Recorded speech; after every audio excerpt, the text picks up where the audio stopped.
кичине болсо да машалла ыйманыбызды жаңыртып алдык. Эми бир аз суроолор бар экен. Ошол суроолорго жооп берип, анан ортодо да бир суроолор бар экен, бир 20-дан ашкан суроо бар. Ошол нерсеге анан кичине белек бешкектер да бар. Машалла, ар бириңизге Алла береке бергенден болсо. Мындай отурганыңыздарда истигфар айтып турсаңыздар, астагфируллах деп ушуну айтып турсак, машалла, жүрөктөрүбүз дагы болсо ачылат. Көпчүлүктөрүбүз бар да, мисалы, мындай бир ыйман сөздү уксаң деле жүрөгүң тынчыбайт, Куран окусаң деле тынчыбайт, зикир кылсаң деле тынчыбайт, турабы? Эми жүрөктөр кантип тынчыйт деген аалымдардын сөзүндө мындай айтат экен, качан көп истигфар айтылса, астагфируллах, о Алла, мени кечир деген сөз болсо, астагфируллах, мен кечирим сураймын деген сөз болсо, иншалла, мындай жүрөккө тынчтык келет экен. Пайгамбардын заманында 4 адам кирген экен. Бирөө ооруганын айтат, бирөө үй бүлөсүнөн тажаганын айтат, бирөө кысылып кеткендигин айтат, бирөө субхана жашоодон тажап кеткен айтканда, 4-өөнө тең пайгамбарыбыз астагфируллах деп айт, астагфируллах деп айт, астагфируллах деп айт, астагфируллах деп айт деген экен. Алымдар тажрыйба иретинде айтат. Качан жүрөгүңөрдө бейкутчулук чыгып кетип, тынчсыздануу кирип кетсе дейт, эгер тынбай истигфар айта бере турган болсо, ошол нерсе чыгып кетет деп айтат. Бул тажрыйба иретинде айтылган нерсе. Пайгамбарыбыздын ар бир сүннөтү тажрыйбага келген. Ушул жерде отуруп ким сиңбей атса жүрөктөрүнө, иншалла истигфар айта берсин, Кудайым буйрса, биздин ар бир сөзүбүз жүрөгүңүзгө сиңет, Кудай кааласа. Алла береке берсин.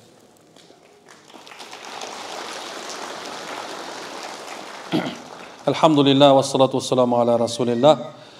Жүрөктөн текеберликти кантип чыгарса болот? Ушул суроонун алдында мен мындай деп жазмакмын да. Кайсыл амалдар бизди текебер кылып коет деп. Туурабы?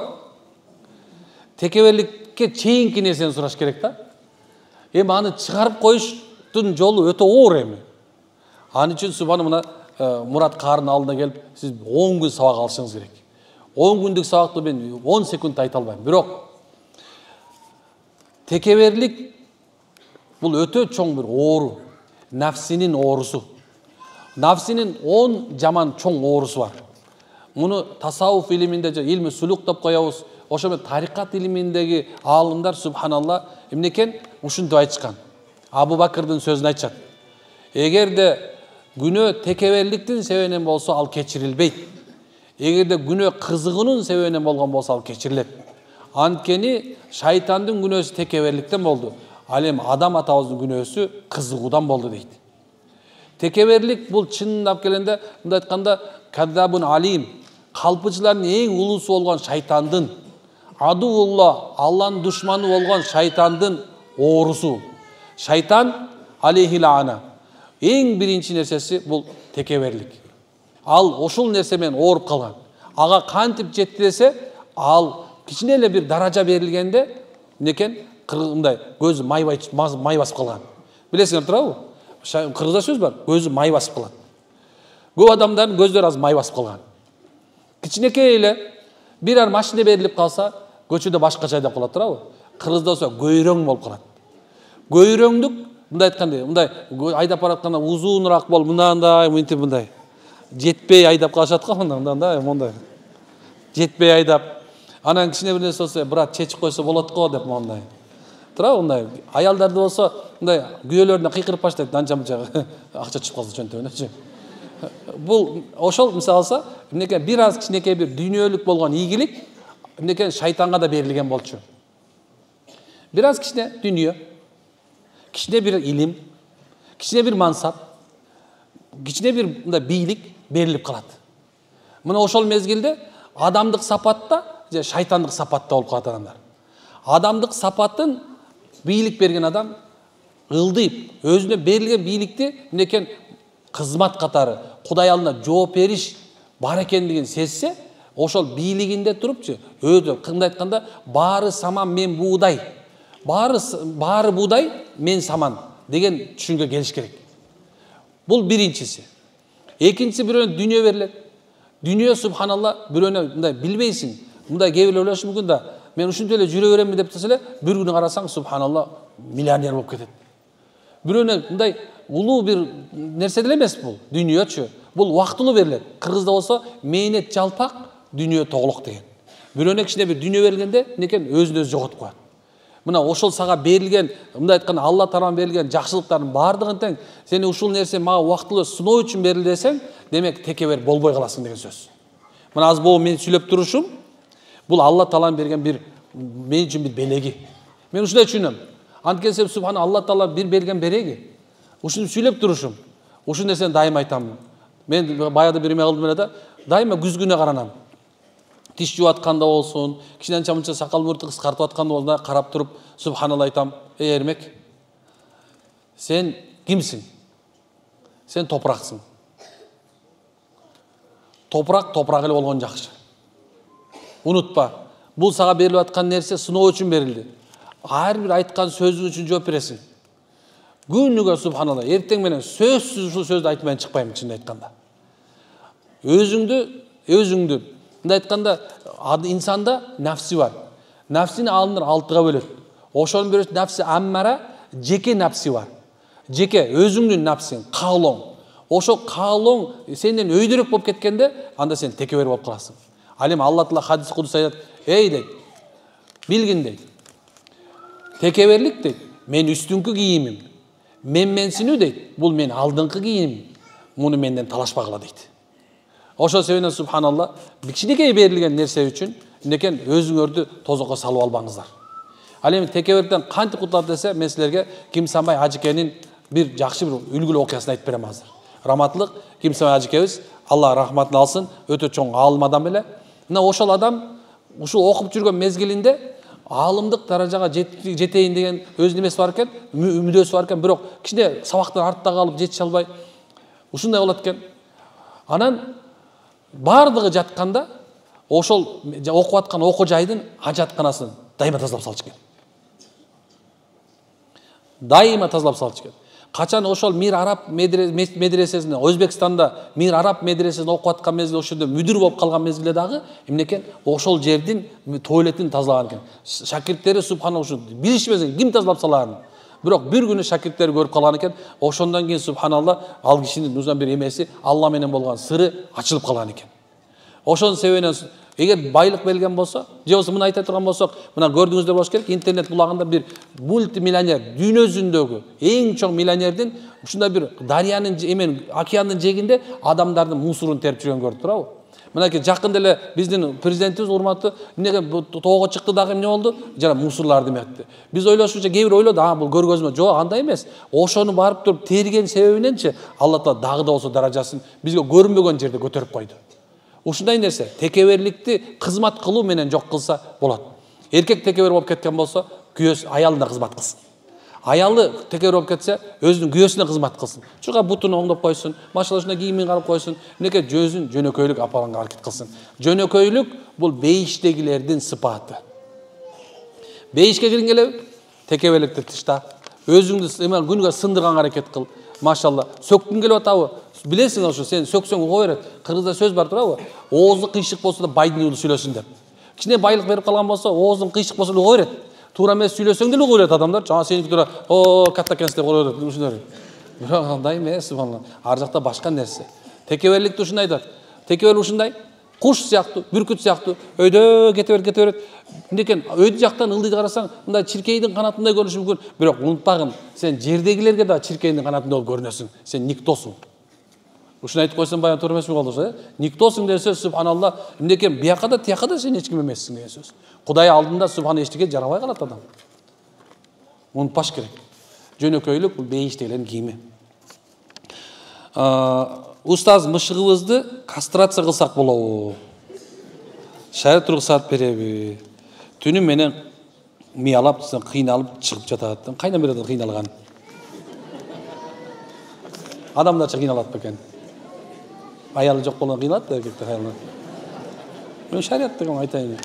Эми субханалла жакшы деле эмес. Өз уруксат берилет, бирок жакшы эмес. Андан көрүп барып бир поляга, тияка эгерде өлүп калбай турган мышык болсо, жөнөкөй мышык болсо, анда барып шаардын этегине бир жерге чакырын чыдап коюңуз.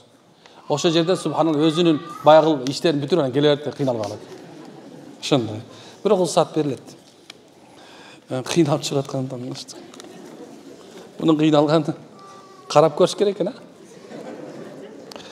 Assalamu alaikum ustaz. Суроом мындай. 2020-жылы кандын рак оорусуна чалдыккан. Орун айынан алышып жатканда күйөөм бизди карабай койду. Эми Индия өлкөсүнөн жакшы болуп келсем, күйөөм кайра жашаймын деп жатат. Ортодо бир балам бар. Не кылсам болот? Жашай бериңиз. Чын. Ким жаңылбайт? Айткылачы кыргыздар. Ким жаңылбайт? Мен такыр жаңылбайм деп кол көтөрүлөм экен. Мен азыр 5000 сом берем азыр. Ким жаңылбайт? Кичинекей балдар көтөрбөгүлө. Жаңылабыз барбыз. Кыргызда сөз бар. Жаңылбаган жак, мүдүрүлбөс туяк болбойт. Бул дүйнө жаңылыгынын дүйнөсү. Бул дүйнөдө жаңылып, карасаңыз мындай, жакшы бир пайгамбардын айтканы бар. Эгерде дүйнөсүндө бардыгы тең мусулман болуп, бир адам күнөө кылбай калган болсо, Алла Таала бирөөнү күнөө кылдырып туруп, өзүнө тооба кылдырат дейт, карасаң. Ушундай экен бул дүйнө жаңылуунун дүйнөсү экен. Намаз окуп атып, ушунча такыба идеальный болом деп атты жаңыласың. Ошол себептен субханалла жаңылбас болбойт. Эгерде бир адам мындай камчысын колуна илип, башына мындай мойнуна илип, менден кетип калыптыр, кечирип кой деп келип аткан болсо, демек ошол адам жакшы адам экен. Тыштап кетсе деле жакшы адам экен. Ойлонду, кептешти, көрдү, сизден жакшы жок экенин көрдү. Бул аялдарга, эркекке да ушуну айтмакмын, субханалла. Эми айла жок. Айла жок. Кээ бир убакыттарда биз ушунду айтабыз, бирок эгер сиз жакшыраак билесиз бизге караганда күйөөңүздүн ошолордун маселесин, өзүңүз чечкениңиз да жакшыраак болуп эсептелет. Макулбу? Ассаламу устаз, шамдын убагы кыска болот го. Анан бир алымдын айткан уктум, куптандан убактысы келгенге чейин окуса болот деп. Ошо, ооба, субханалла, дамыла айтты. Негизи айтылбай жүргөн сөз эле айтылып кетти, өзү эле болуп, ал айтылды. Субханалла, ошол адамдын айтканына амал кыла бериңиздер эми. Макулбу? Бул жерде нерсе жамаат өз убагында окулсун, мечиттин ичинде. Азан айтылды, ошол замат окулсун. Анан эгерде бир адам алыста болуп, тийине болсо кап деп казасын окубастан, эмнекен? Ошол куптан убагына чейин окуй берсин. Анткени бул ал киши жөн эле бир жерден токуп алып алган жок. Мындай көп нерсеге таянып айтты. Ана балким кээ бирлери баягы чоң-чоң алымдар баягы биз бар ушул жерде отурасыздар. Субханалла, мурункудай көнгөнбүз. Азыркы кээ бир маселелер ачыкталып чыгып атат. Ага да макул. Субханалла, бул кишинин айтканы мен туура көрдүм. Жана алымдардын ушундай көпчүлүгүнөн ушул нерсе туура эле бир айтылбай айткан. Бирөө болсо да мойнуна алып туруп ушул нерсени айтты. Муну өзү айтып коюш өзү эле чоң нерсе. Канча алымдардын жемесине калды, канча элдин жемесине калды, туурабы? Рахмат дамылага. Ушуну кабыл алып коюңуздар эми. Күйөөм алыста.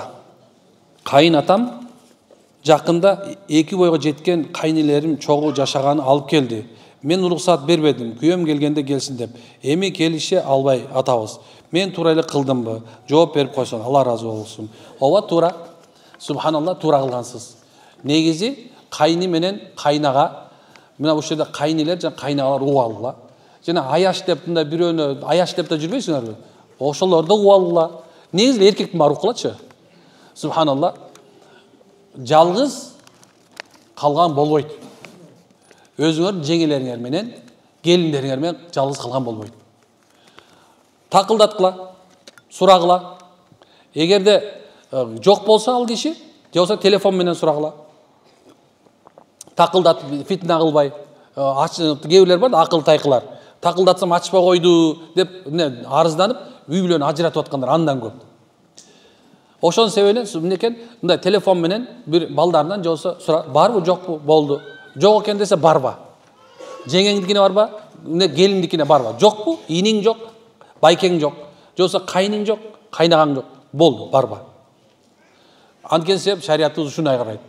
Анан эми субханалла, бизде кээ бир убакыттарда бул шариятты кармабай өткөн аксакалдар бар. Мындай бир жакшы келише албай. Жок, сиз Кудай алдында туура кылдыңыз. Эми ал киши менен урушпаңыз. Ал киши түшүнбөйт, динди түшүнө албайт деген жакшы мындай ойдо болуңуз дагы эле. Болду, машаллах. Ушундай нерсе. Эми ойлобогула, кап, эми үйгө кире албай калабызбы? Ооба, кире албай калдың, всё. Бүттү.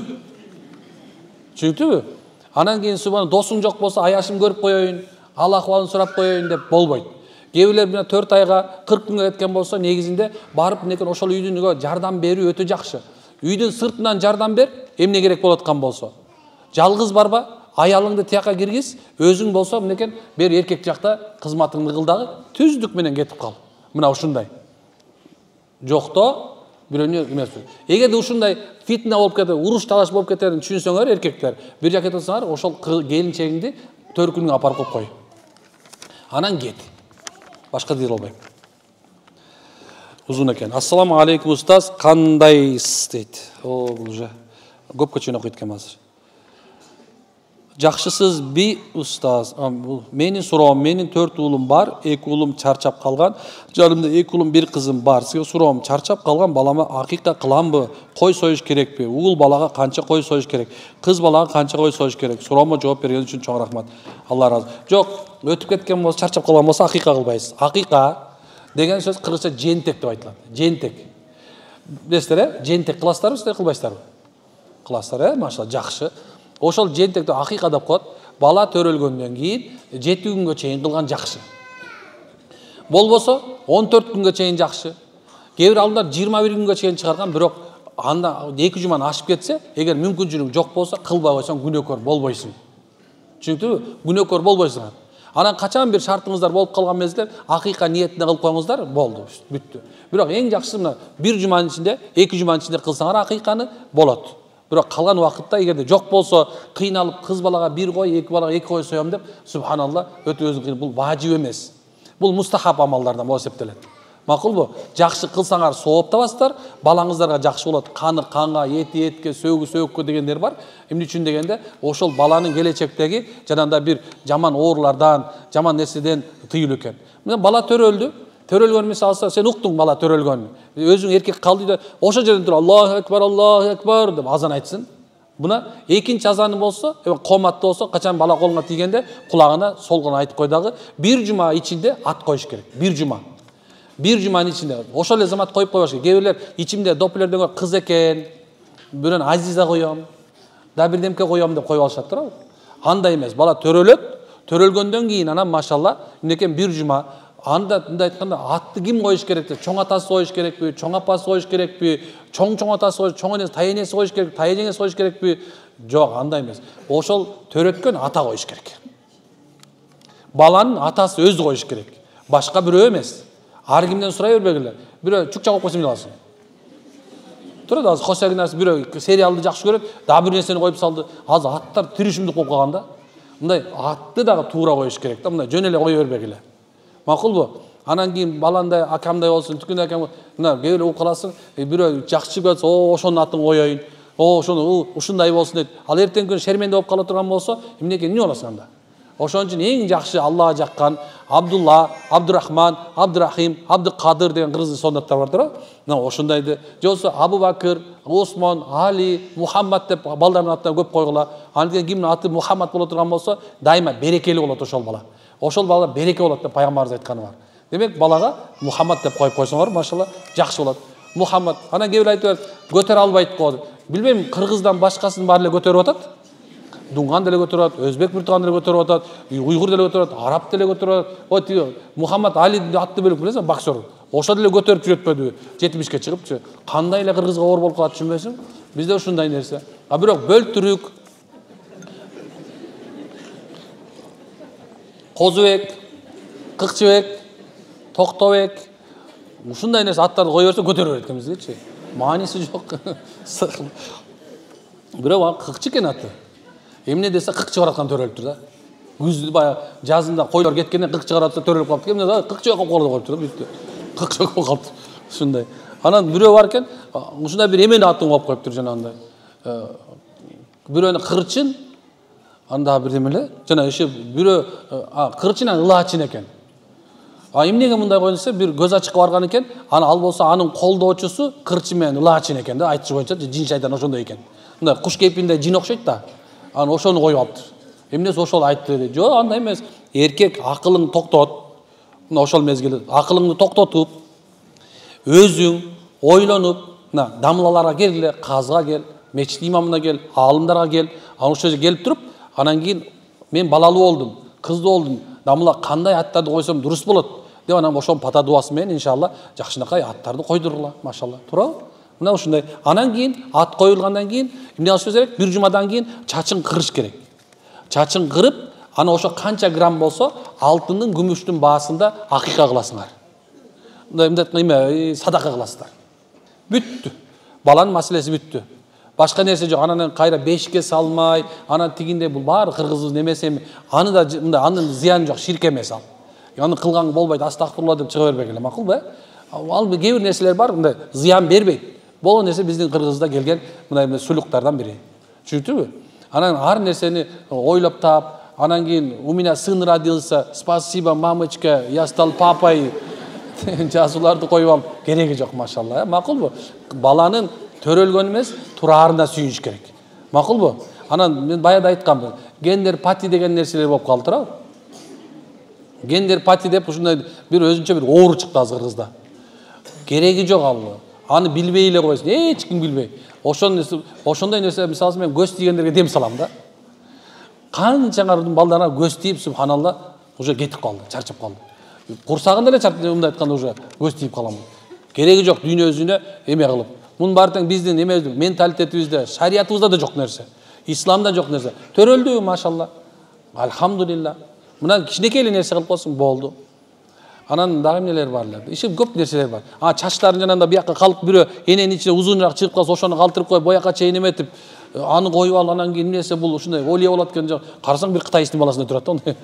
Андай болуп, ал бул ширк болот бул. Бул мушриктер эмес, аны алып салыш керек. Кырып салыш керек баланын чачында. Эмнесе мынчак жери калып калыпты. Калында чыгып калыпты деп калынынан албай коюп, жок. Бир жумадан кийин как положено баарын кыздыкында баланы кырыш керек. Алындан айтышынча, чачты кыра турган болсо, ошол баланын мындай айткан зээни күчтүү болот экен. Бала жөнүндө эле канча маселе, машаллах. Аллахым разы болсун. Так, мен илим алып жатамын. Алла илимиңизди зияда кылсын. Ата-энем турмушка чык дейт. Чык. Ата-энем беребиз деген бала айтат. Мен үйлөнсөм окубайсың дейт. Ошону айткан кыласың. Ата-энем менден капа болот. Капа кылба. Чык, турмушка чыкпайсың дейт. Чык. Урматтууларым. Кайсы нерсе шашылгыла деген болсо, ошол нерсеге шашылып коюңуздар. Пайгамбарыбыз кыз бойго жетсе, турмушка чыкканга шашылсын деген. Шашылгыла, бергиле. Баргыла кыздарым. Эми бирок карагыла кимге тийип атканыңарды. Жалкоого, лапшогонго. Бар да ушундай лапшогон. Кулакка моунда кечке иле бергендер бар. Сени сүйлөш свидание чакырса эле барбаш керек. Всё, болду уже. Тийбешке кага. Мындай нерсе.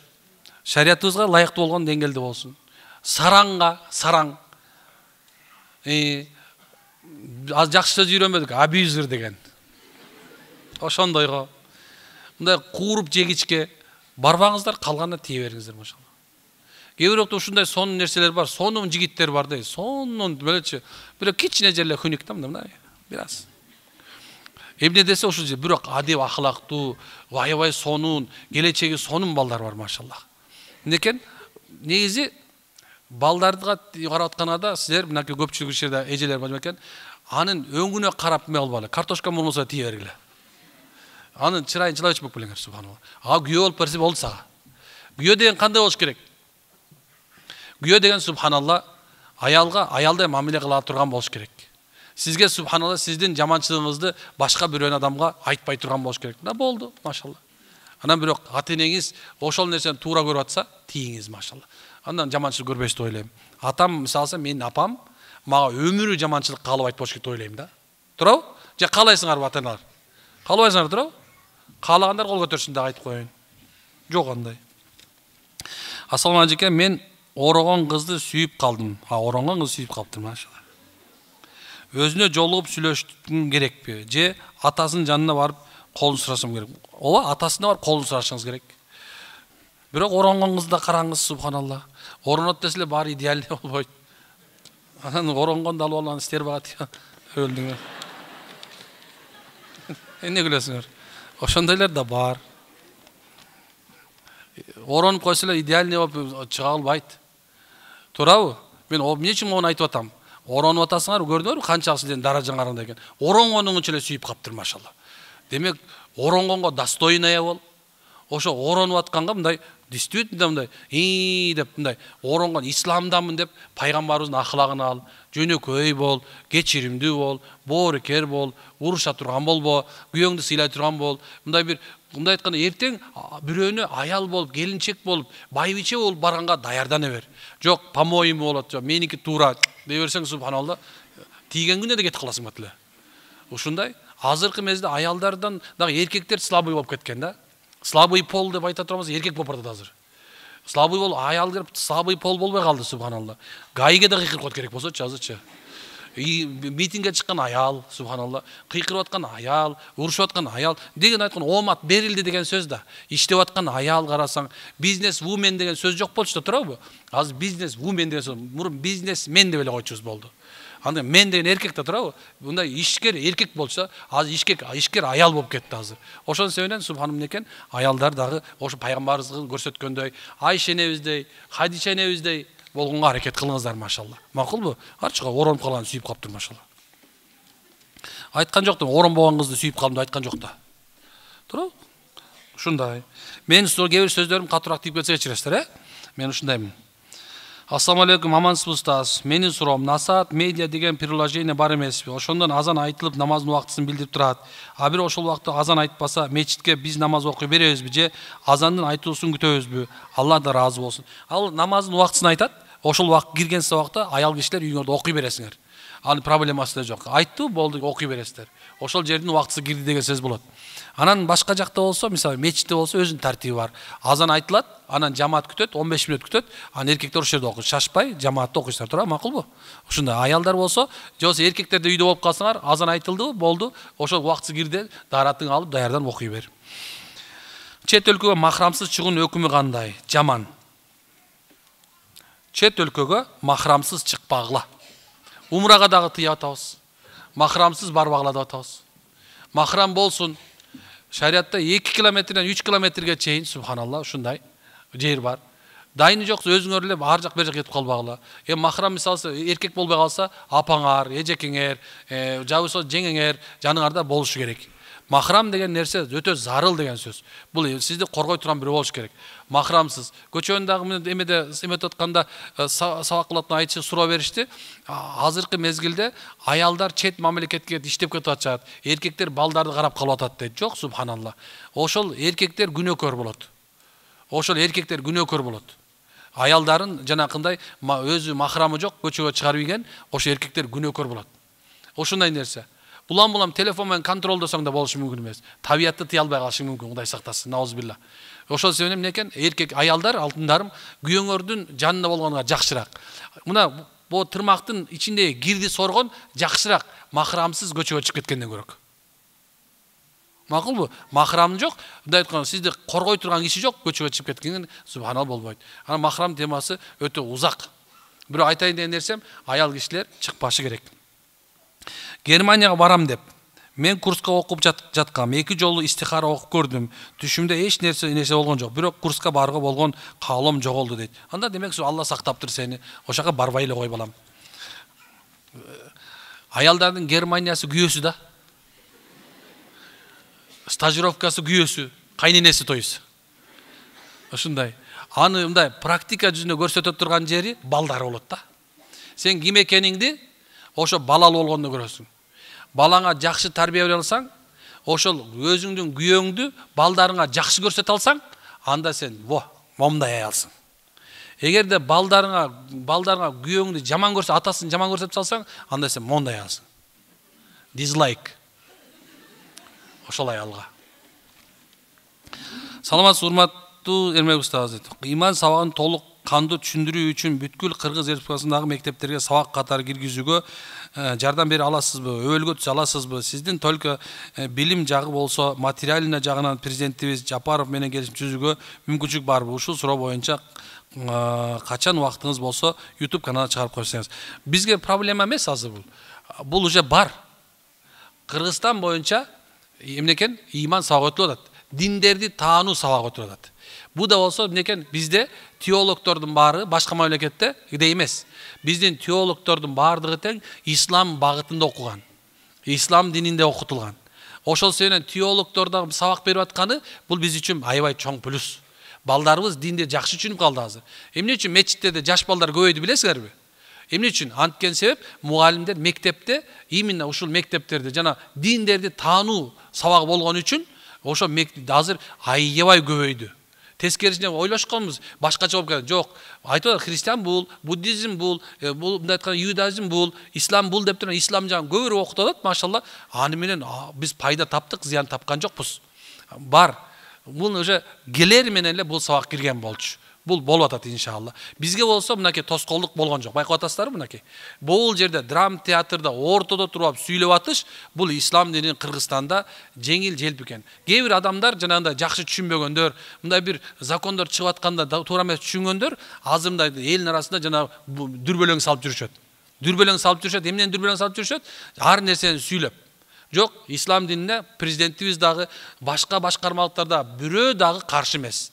Кадимкидей машалла илим ала беребиз, кадимкидей даватты жүргүзө беребиз, кадимкидей болот. Ойлобоңуздар машалла. Бул жерде чогулуп отурушубуз биз үчүн чоң бир сыймык. Унутпагыла. Могул нерсени күтө билели, сүйө билели машалла. Ушундай нерсе. Ойлосоңуз, мен тет жерде 1000 километрден келип, ушул жерде силерге сабак өтөтөм. Муну ким тоскоол кылат бизге? Мына келатканыңарда кирбегиле деп айттыбы силерди. Жок, ошондой эле мектептерде да ушундай азыр. Мисалы калса, мындай бир өзүнүн белгиленген жана закону бар. Ошо закон ченеминен минтип өтүп койсок элек, болду, кадимкидей машалла сабак бере беребиз.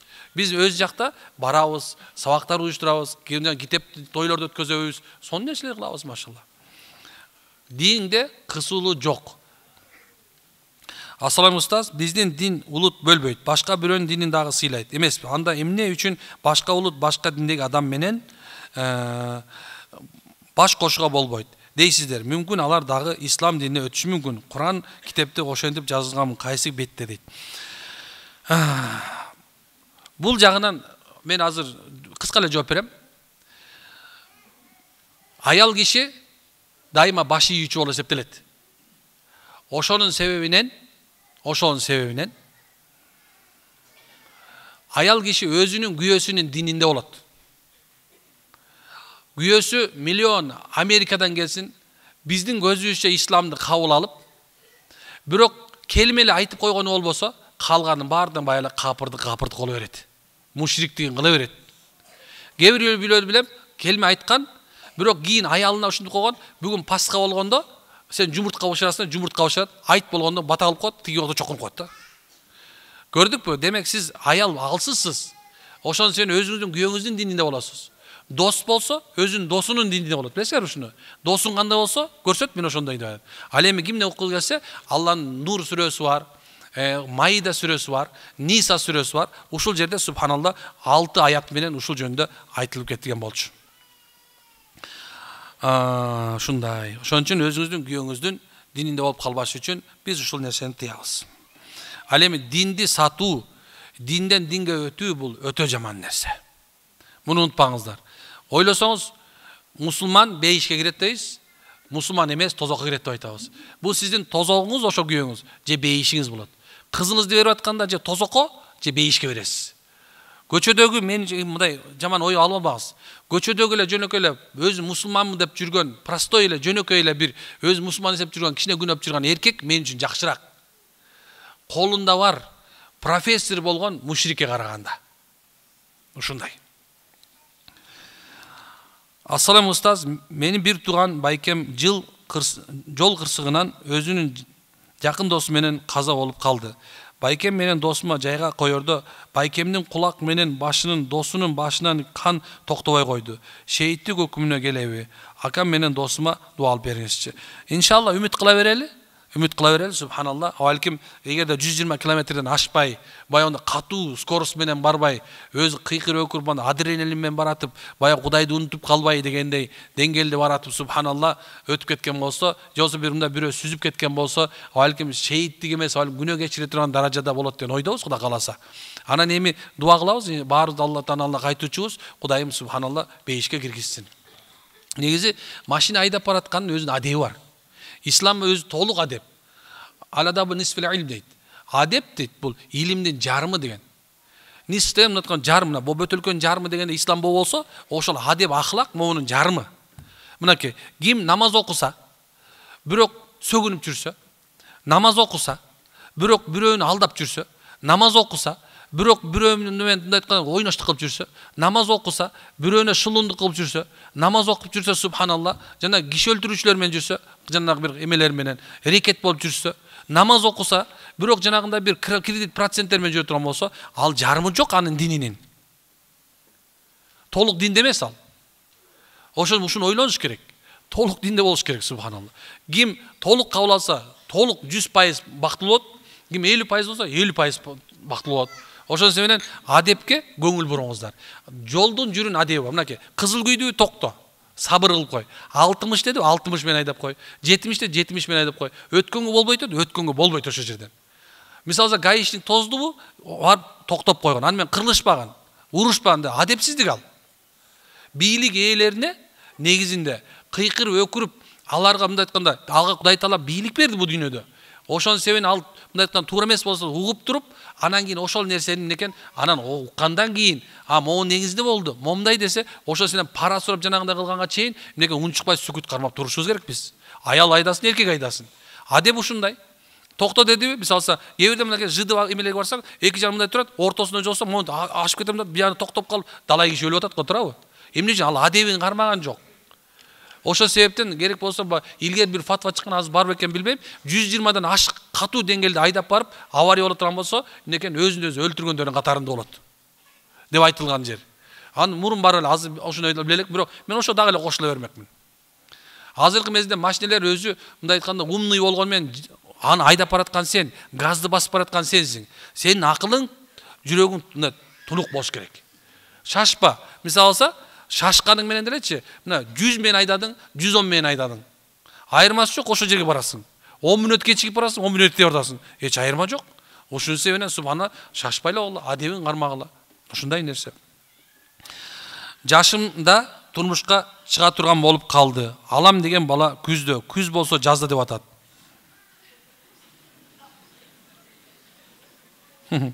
Үйүндөгү шартына байланыштуу, бирок андан башкалар сурап чыгып атат.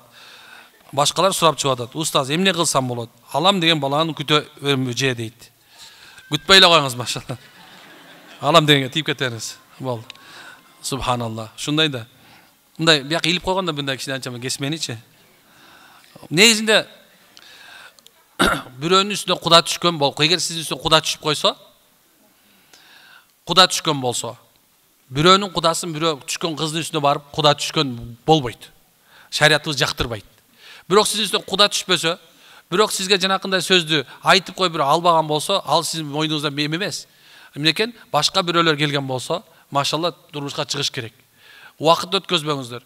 Азыр мисалса, кээ бирлер мындай ойлойт да, бир шарият эмнени карайт? Аял кишини эмне үчүн эрте турмушка чык дейт десе, анткен себеп сиздердин чоң вазипаңыздар бар. Силер эне болушуңар керек. Эне болуш вазипасы чоң нерсе. Жаш кезинде ошол эне болуу мүмкүнчүлүгү берилген болсо, оңой олтоң төрөп алат экен. Кыйналбайт экен. Мындай айтканда жашоонда ден соолугуна зыян бербейт экен. Бирок убакыт өткөн сайын, мисалса 25тен 26-30га чыгып кеткенден улам некен ден соолук деген начарлап баштайт. Ошол мезгилдер сиздердин төрөшүңүз оор болуп баштайт, кыйналып баштайт. Бул бир жагы. Экинчи жагы, субханалла, жаш кезиңизде оор нерсени оңойраак көтөрүп кетесиз. Мындай айтканда улуу болуп калганга караганда. Эмне үчүн дегенде, анда 30та чыгып кеткенде эч нерсе жакпайт, күйөө да жакпайт. Эркектерге да ошондой айтып атам, силерге да тиешелүү. Керегем сага айтам, келиним сени ук болот азырчы. Субханалла. Эркектер деле ошондой. Канча улам өткөн сайын турмушка чыкпаш. Аял албай кала турган болсо, субханалла, эмне экен? Өчө мага бирөө мактанат. Мен жанагындай Кыргызстандагы эң биринчи менмин дейт да. Мындай эркек талаа качып кеткен дейт. Ушундай нерселер көп болуп кетип атат да. Эртерээк турмушка чыгуунун көп нерсеси бар. Эч ким жакпай калат. Анан кийин мындай бат таарынчак болуп каласыз. Мындай бир көп нерсени туура эмес болуп калат. Эми кээ бирлерге мен айткан жооп жакпай калышы мүмкүн. Бирок айтайын деген нерсем ушул эки, эрте чыккандын, эрте баргандын өзү жакшы. Анан бул эжекебизге болсо, карындашыма болсо, эртерээк турмушка чык деп айтмакмын. Устаз, экинчи турмушум махыр сурасам болобу? Негизи эле махыр боюнча айта кетсиңизчи. Жаш кыздар аша чаап кетип жатышат дейт. Махыр жөнүндө мен баягы айткам. Мага да бирок субханалла бул жөнүндө азыр кичине анча-мынча жазып жөнөтүп атышат. Эмне үчүн сизде махыр алба деп айттыңыз? Эмне себептен ушундай болуп атат? Туура махыр деген нерсе бул калың эле кыргызчасы. Калың. Кыздар өзү чечет. Мисалы калыңды мага бер деши мүмкүн. Же болбосо эмнекен? Баягы ата-энеме бер деп коюшу мүмкүн. Эгер ошо ата-энеме берген разымын десе, ошол калың катарында кете берет, махыр катарында. Жок, өзүмө бер десе ушундай. Эң азгы деңгээли 10 грамм. Биз мындай эскиче окуганда Мухтасарда дагы ошо кудур дедиле, ошо мындай нисабы деп коет, эсеби коюлганда 10 грамм алтын, эң минимум да. Андан эмеси жок. Бирок ошондон да ашпаган жакшыраак деп алымдар айтат да. Бирок кээ бир сахабалардын пайгамбар саллаллаху алейхи вассаламдын берген момунча болгон. Бирок замандагы ушундай болот. Азыркы мезгилде көп эркектер махыр бере албай калды. Байкап атасыңар ушуну. Эмне үчүн шарт жок болуп атат. Иштеген иштери болбой калып атат. Бирок үйлөнүш керек болуп атат. Эми ошол мезгилде сиз мынакей өзүңүздү мындай махыр калыңы жок эле машалла. Бир жаш жигитке бере турган болсоңуз, мындай айтканда өзүңүз турмушка ошо менен чыга турган болсоңуз, пайгамбардын айтканы махыры аз болгон жерде де никеде береке бар деген. Мен пайгамбарыбыздын фазилетин айткым келип атат. Махыр аз болгон жерде ошол аялда береке бар. Biz bilbeybiz kандай береке экен, мен акылым жетпейт. Авалким Кудай Таала сага субханалла жакшы бала берип коет. Омат балаң менен келип калышы мүмкүн. Же болбосо субханалла мындай калыңы жоктун кадыры жок деп кыргыз кээ бир адамдар ушундай бир сөздөрдү айткандар да бар. Авалким ошон үчүн кадыры жоктур. Бирок Алла Таала насип кылып койсо, ошол күйөөң мындай бир жоош болуп, жакшынакай сизге жакшы мамиле кылган болсо, бул Кудай Тааланын жакшылыгы эмеспи? Керелден кечке тепки жеп турган караганда. Үйүнө барсаң, кайненең сонун киши болуп калса, сени сыйлаган адамдар балалуу болуп калсаң, балаң акылдуу чыга турган болсо, эл арасында кадыр баркын болуп, мындай айтканда, бүгүн жигит жөө жүрсө эртең төмүнөт да турабы? Бүгүн жок болуп калса, бирок эртең бериле турган жакшы үмүт менен барып, ошо күйөөңүзгө тийген күйөөңүзгө жакшы мамиледе боло турган болсоңуз, кантип сиз махыры жок тийдим деп айтасыз? Сиз махыр албай эле сиз береке алып атпайсызбы? Пайгамбарыбыз айтканына ишенсең, анда береке болот. Жок десең, пожалуйста, квартира сурай бер, сотка сурай бер, 16 сурай бер, балан бааны сурай бер. Короче, айдан 1 гектар жер сурап ала бер, боло берет. Бирок айтайын деген нерсемчи мына, махыр деген калың азда береке бар. Кыздарым мен. Мына, бул жерде апалар турасыңар, кыздарыңар так, кызым бой жетип келатат, Кудай үй ремонттор эле ошонукун берип койсо болот. Кээбирлер бар так, мен азыр жок. Силер вактылуу кызыкчылык менен алектенбеңиздер. Анан калыңды ким кандай чечилет десе, шариятыбыздын өзүнүн белгилеген нерсеси бар. Мына ушундан ашып кетпегиле, ошондон субханалла өзүңөрдү эме кылыңыздар. Махыр деген бар. Жок эмес. Бирок аз болгону момундай нерсе. Же көп алгыңар келип атабы? Унчукпай калдыңар да такыр эле. Жанагы бир күлүп атышкан, унчукпай калды эч кимсе. Көп алганда эмне пайда таптыңар? Кана көп алгандар бактылуу болуп кетти. Кол көтөрүлчү, көп алган бактылуу болуп кетти. Жок, андай эмес. Бир эмеси бар. Бул махыр деген нерсе ошо сиздин мындай айтканда бир кандай десем, шариятта укугуңуз. Бир мындай бир маселе болуп кетип турган болсо, ошо менен жашайсыз деген сөз. Бирок бул нерсе менен ушу мен бактылуу болуп кетем, көп алсам деген анда туура эмес бул. Мен андан алысмын.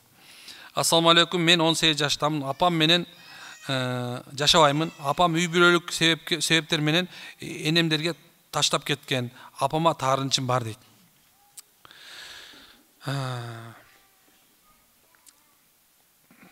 Кандай кылабыз эми? Жашоо деген өзү өтө бир чоң нерсе. Сиз ушул нерсени түшүнүшүңүз керек, сиздин апаңыз түрү. Сиз азыр деле болсо барып, ошо сизди балким ошол мезгилде ал өзүнүн бир кандай жашоодогу бир шарттары менен тыштап кетти. Башка бирөөнүн турмушка чыкты. Бирок сизди тыштап кетти. Бирок сизди тыштаганда эмнекен өзүңүздүн апаңыз өзүнүн энесинин колуна тыштады, турабы? Эмне үчүн тыштап кетти? Же болсо чоң апаңыздын колуна тыштады. Сизди көчөгө тыштаган жок. Жашоодо мына 18ге чыгыпсың кызым. Кудай Таалам сизге да Кудай насип кылса тагдыр бар. Тагдырга там бериш керек. Билбейбиз. Бүгүн башыбызда ушундай болуп турат, эртең кандай болуп кететин эч ким билбейт. Бөтөнчө кыз кишинин тагдыры оорураак. Анткени себеп бир турмуштан чыгып, экинчи турмушка чыгыш өтө оор нерсе. Анткени себеп экен бир чети бар, эл айтат, эмне экен бир эрден экинчи эрге тийип атат, эрден эрге тийип атат деп айтышы мүмкүн, турабы? Бир жашоодо бир жаңыла турган болсоңчу, жашоону аял киши оңдошу өтө оор. Ошонун себебинен биз аялдарды эмне экен аяр мында аяп коебуз. Аял деген сөздүн өзү эле башта аяр деген сөздү алынат да турабы? Бул силерди аял деп мындай шарият иштеп койгон жок. Алла Таала силердин даражаңарды көтөрүп, аял деп Куранда субханалла Ниса деген сүрө чыгып койгон да. Аялдар деп жөн эле көтөргөн жок. Куранда силердин атыңар айтылган. Бул жөн эле Алла Тааланын бир эмеси. Пайгамбарыбыз болсо өлүп бараткан мезгилде аялдардын укугун тепсеп салбагыла деп айткан. Эми айтайын деген нерсе мушуреки, ар бир адамдын өзүнүн тагдыры бар. Ошол апаңыздын башына келген тагдыр сиз алким түшүнбөй атасыздарсыз. Ошол нерсени оюңа алып кой кызым. Апаңа таарынбандан көрөк. Пайгамбарыбыз саллаллаху алейхи вассалам эмне экен? Энесинен атасынан 6 курсагында энесинин курсагында калган, энесинен болсо 8 жашында калып калган. Хадича энебиздин кыздарынын бардыгы тең эмне экен? Пайгамбар саллаллаху алейхи вассаламдын кыздары энеси узаткан эмес керек болсо. Турмушка ойлосоңор кандай нерсе. Ошол себебинен биз үлгү ала турган адамдар да ушундай жашоо тагдырга туш болгон. Тагдырга там бергиле. Ошол нерсе менин башыма келип калса мен эмне кылат элем деген вопросту дайыма өзүңөргө бергенди такыр унутпаңыздар. Мен ушундай айтмакмын. Анан эми таарыныч ал боло берет. Кечиримдүү болгон жакшыраак.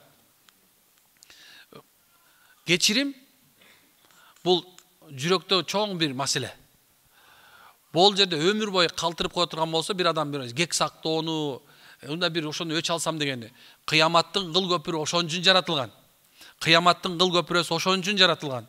Узактыгы 1,5 миң километр деп айтат. 1,5 миң жыл тоюз кечирип койгула. Дагы бир 3 миң жыл деп айтат. Ошол жерден адамдар өтөт. Ошол мезгилде ошол түйүнө келген мезгилде ошонун үстүндө адамдар бири-биринин өчүн алат. Мына ошол мезгилде ким ак, ким кара экени билинет дагы. Өч алуу жери. Өч ала турган жер ошол жер. Ошон сен андан көрөк бул дүйнөдө эле калтыргыла ошол. Кечирип салгыла. Бул дүйнөдө субхан ошон кечирип сала бер, болду. Жүрөгүң апарба тияка. Анткени ан үчүн да канча убакыт каралыш керек болот. Ан үчүн канча жыл дагы кармалыш керек болот. Андан көрө бардык жаман нерсеңерчи, бул топуракка сууну куйганда кандай сиңип кеткендей, жаманчылыктарыңын баардыгы ошо топуракка калтыргыла сажда менен. Ийлеп койгула. Алла, мен кечирдим деп сал. Алла Таала кечирсе унутуп салат. Алла унуттуруп салат. Керек болсо жазып аткан эки периштеге дагы унуттуруп салат. Алла унуттуруп коймосо аны эч ким эстеттире албайт, ушундай нерсе. Жүрөгүң да тынч болот. Стресс болбойсуң, нерв болбойсуң, мындай бир ооруга чалдыкпайсың деген сөз да. Алла Таала ошон үчүн айткан инналлаха ма'ас-сабирин деп. Мен жубайын ойлоп атам, сабыр деген сөздү которуп койгондо ушундан бир мындай чыдоо деген да бир маани берет. Чыдоо. Эми карасаң ошонун ичинде чыдак эмнеге чыдаш керек десе, жашоодо бар жакшылыкка да жаманчылыкка. Жаманчылык эмне десе, момундай список болуп кетти. 30дан ашкан список жаздым да, жаманчылык дегенди. Акылым жеткен жаманчылык ушу болду. Жакшылыкты эстей турган болсоң, 10 эле экен, 10дон башка ачыра албай койдум. Эми ушул бардыгына жакшылыкка да жаманчылыкка да чыдаш керек. Ушундай. Бул менин оюм эмес. Алла сабырлар менен, чыдамкайлар менен бирге, кечиримдүүлөр менен бирге, ырайымдуулар менен бирге, жөнөкөйлөр менен бирге, бактылуулар менен, бактсыздар менен керек болсо бирге. Өзүң эмне аласың бактсыз кылып? Алла дуаларга жооп берүүчү. Сура, Аллага айт, аны айт анда берге, Алла, апам берге түшкөн тагдырга мени түшүрө көрбө деп көп тура алыңыздар. Эркекте деле ушундай. Эркек балдар бар кээ мен атама нааразымын. Мен апам менен чыдап кеткен. Эмне апаң менен атаңдын ортосунда сен бар белең ошол мезгилде. Алардын экөөнүн ортосунда болуп аткан маселеде сен бар белең. Жок, андай жок. Ошон билбейсиң тагдырды эмне болорунчу. Балким ушу бакылдап турган мен деле канча тагдырым бар экенин кайдан билесиңер, турабы? Аны мен билем, Аллахым билет. Ошондой нерсе. Ошол себептен тагдырга там бергиле туугандар. Кайным 34 жашта толду. Такыр үйлөндүрө албай жатабыз. Эмне кылсак болот? Аябай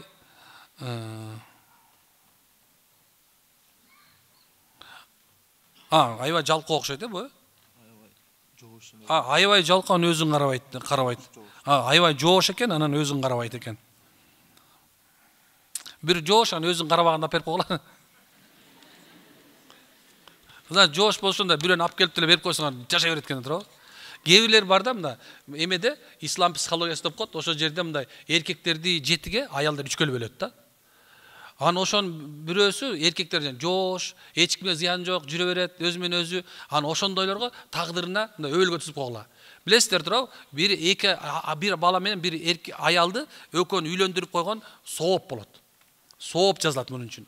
Пайгамбар саллаллаху алейхи вассалам бирөөлөрдү коштуруп үйлөнткөн, бирөөлөрдү субханалла эмне кылган? Мындай турмушка берген.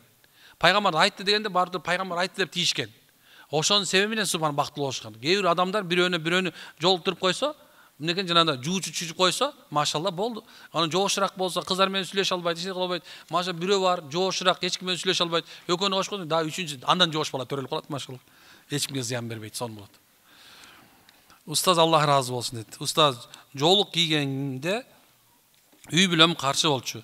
Атам каза болгон эле. Кийин үй бүлөм апама, акем, эжелерим атам түшүмө кирип жоолук салынышыма шапаат кылды деп алдап жоолук салынгам. Эми өкүм кандай? Аябай корком. Бир туугандарыма апама кайра алдаганын деп айтышым керекпи дейт. Жок, кереги жок, айтпай эле коңуз. Иншалла атаңызга шапаат болду. Күмөн жок, шапаат болду. Алдасаң деле күмөн болду. Ошо шапаат болду. Бул да болсо бир Алланын рахматы, балким ошону бекеринен сүйлөткөн жокту. Апаңа балким жол салынып калар. Дегеним, баланын бул дүйнө кылган жакшылык иштери ата энесине да жакшылык болуп жазылат. Мына бир кичинекей бала намазга чуркап жүрөт, ал мукаллаф эмес, мындай айтканда 12 жаштан өткөн эмес. Болду, ал бала мукаллаф болбогон себебинен эмнекен намаз окуат, бирок ошо намаз окуганын сообу мынакей ошол ата энеге кошо жазылат. Ошондой эле кыздарыңардын, балдарыңардын жанакындай бир жакшы иштерди кылышында, мисалы бир бала келип мына бул жерде Идрис байка эме кылды, мына калем фонду менен кичине аракет кылып ушундай кылышты. Мына ошол көмөктөшкөндүн баардыгы тең. Мына ошолдон мэри дагы, ошол мисалы эми бүткүл баардыгынын соогунда мына ошол жердеги ошол атасына да жазыла берет. Ошон ушундай нерсе ойлобогула. Кээ бирлер мындай айтканда Алланын рахматын мындай көрүп албагыла. Алланын рахматы кенен. Алла ар-Рахман ар-Рахим. Алла ушундай кенен. Бир жакшылык кылсаң 10 деп жазып коет. Бир жаманчылык кылсаң 1 деп жазат экен. Кара кандай нерсе. 10 жакшылык машалла.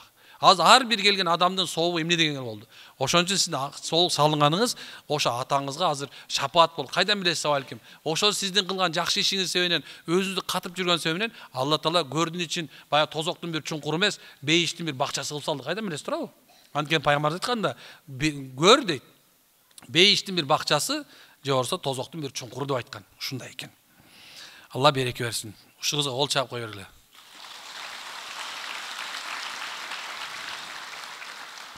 Ассаламу алейкум устаз, кол чапкыла десе бул эмне кылып атат дебегиле? Бул күнөө деле эмес негизи. Бирок мага улам чаап бербегиле болду. Ассаламу устаз, Умар радhiyallahu анхунун өз кызын өлтүргөнү чындык болсо, анда эмне үчүн элге кеңири таркалган? Хотя ал нерсеси шииттерде риваят кылынган болсо. Өзү сахабалар, бул акыйда маселеси уже. Сахабаларга сөз айтпайбыз. Алар жахилят доорунда болгон нерсе хадистерде айтылып кеткен. Бирок алардын жакшы нерсесин айтабыз, жаман нерселерин ал жахилят, динсиз доордо болгон деп айтабыз. Динсиз доордо болушу биз үчүн субханалла эмне экен? Алар биз үчүн сабак эле боло берет. Ал болгон ошол тарыхта болгон. Алардын маданияты ошондой болгон. Алардын кылган иштерин ошондой болгон. Эми эмне экен? Биз болсо бул жерден сахабалардын баардыгын алар асмандагы жылдыз, кимисине ээрчисең дагы адашпайсың деп айтабыз. Болду. Мына ушул кыска нерседе карманабыз. Ал эми шииттер болсо биздин мындай айтканда биз сунни болобуз, алар шия. Шия деп дагы айтпайбыз, алар субханалла адашкандар. Болду. Эми жөн эле адашкан эмес. Алардын адашуусу өтө терең. Алар сахабаларды лаанат айтат, күнүгө каргыш айтып турат. Ошол себептен биз алардын каргыш айтканына кошулбайбыз. Жана биз ар бир сахабаны пайгамбар саллаллаху алейхи вассаламдын эң жакшы адамдарынан деп билебиз, машалла. Болду. Ушул сурада моолардын баарын жеңип алчылар, мындай акылды токтотуп, ойгонуп, машалла, мындай бол белектер бар экен суроолорго, машалла. Бир суроо. Ассаламу алейкум. Буга түшүнүктүү болду, машалла, Алла береке берсин сизге. Ассаламу алейкум устаз, менин суроом мындай. Ата-энем ажырашып кеткен. Толук 6 жыл болду. Менин максаттарым бар. Биринчиси ата-энемдин ажыга алып барым келет. Бирок экөөбүнүн жаңыдан турмуш курган кимисин алып барсам болот дейт. Экөө тең жаңы турмуштан курган да. Кимдикинде колунда болсоңуз ошону биринчи апара бериңиз, Макулбу? Анан субханалла, эгер мүмкүнчүлүк болуп калган болсо, ошол турмуш куруп кеткен болсо дагы, эмнекен ошол сиздин турмуш куруп кетсе деле, ошол атаңыздын балдары сиздин бир тууганыңыз боло берет. Алар нике өтпөй тургандардын катарында. Ошол эмеде сиздин энеңиздин дагы Subhanallah, başka bir yerden törөгөндө size bir turgan болот азырынча. Макул бу? Бирок өтө турган нерсе, айта турган нерсе ошол эки. Эмнекен ошол биринчи кимдикинде чыгып атсаңыз, ошону апарыңыз. Менин оюм бул. Ошону апарсаңыз, иншалла жакшы болот деп ойлойм. Анда суроолор бар экен, машалла. Ошолор суроо берсе, силер жооп берип, белектериңерди алып кете берсеңиздер болот экен, машалла. Анда да бир суроолор, ар жагынан да бир жарым сааттай кылабыз. Ошо менен токтотот окшойбуз, машалла. Алла береке берсин. Кана ким бар ким? Дин алымы Устаз Эрмек Тынайұлы. Алақаныңыздар дайбаңыздар.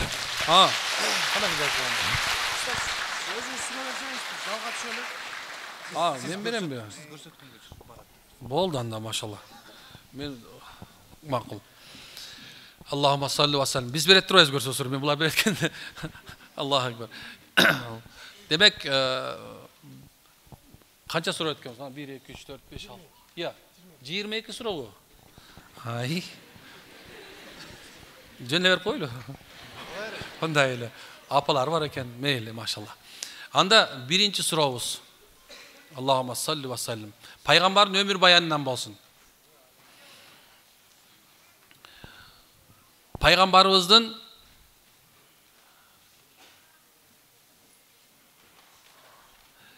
эмчек энеси ким? Мейли, мындай. Бу апа эжеден баштайлы мынакей. Мен ортолукка түшөйүн. Бул тараптан көмөк көрсөтөлү. Кыстында жеңил эле суроолор. Мындай кылалы. Эжебизге. Эжеге. Пайгамбарыбыз саллаллаху алейхи ва салламдын энчегениси Халима апа. Машалла, Алла разы болсун. Эжеге бере бериңиздер. Берчи, ошо чоңдордон бере бер. Машалла. Чоңдордон баштаган жакшы болот турабы? Экинчи сурообуз.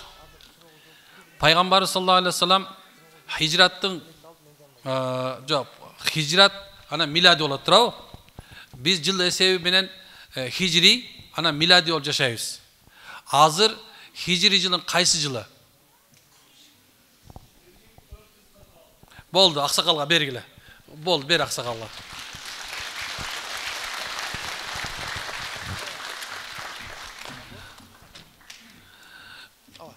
Милади, ошол милади деген бул Иса пайгамбардын төрөлгөндөн башталат. Ошол биз азыр 2024 жыл жашап атабыз. Хижри дегени пайгамбарыбыздын Меккеден Мединага көчкөн жылдан баштап эсептелет дагы 1446 жыл болуп эсептелебиз биз. Түшүнүктүү болдубу?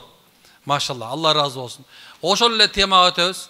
Ошол хижри жылы менен эсепти кылууну ким сунуштаган? Биринчи кол көтөргөн бул тарапта биздин агабыз, келиңиз. Умар Сахабай. Болду, беребиз. Бирок ушуну унутпашыбыз керек, Алинин сунуштаганы менен Умар кабыл алган экен, Машалла. Алла кабыл кылсын. Андан кийинки сурообуз. Пайгамбарыбыз саллаллаху алейхи ва салламдын чоң кереметтери жана кичине кереметтери деп айтабыз, муъжиза деп айтабыз. Ошо кереметтеринен канчасы чоң болуп эсептелет? Дет ортодо эжекелерге айтыңыз. Экөө тең бир көтөрдүң. Ошо экөө эжеге. Силер экөөңөр эле көтөрдүңөр, каланы көтөргөн жок. Чоң кереметтер канча? Пайгамбарыбыз саллаллаху алейхи ва салламдын чоң керемети бул айды экиге бөлүүсү, анан кийин аршка көтөрүлүүсү.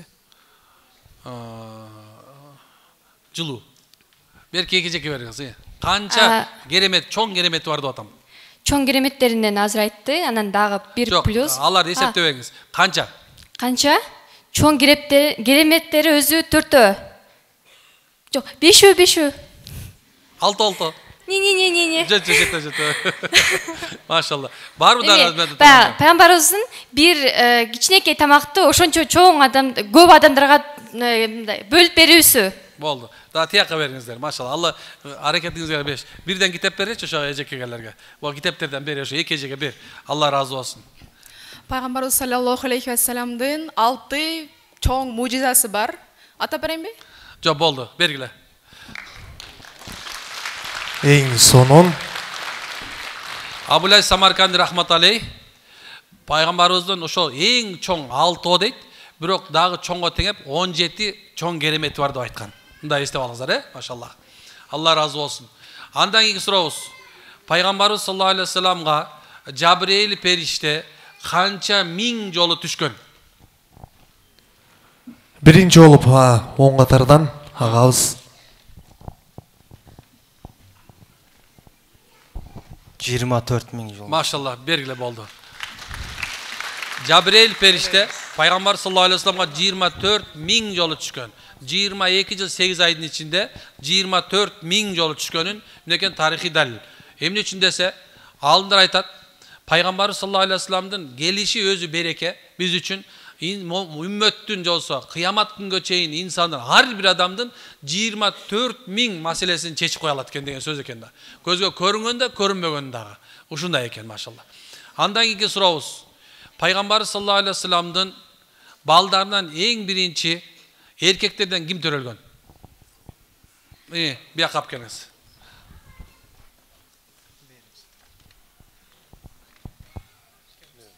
Kasım. Boldu bergiler. Peygamber sallallahu aleyhi ve sellem için Abul Kasım degen atı var. Biroq Peygamber sallallahu aleyhi ve sellem sizler Abul Kasım dep koyup oğula dep aytkan. Makul Kasım degen balası olan maşallah. Andan kийинкisi Peygamber sallallahu aleyhi ve sellem'den kança ısımı var?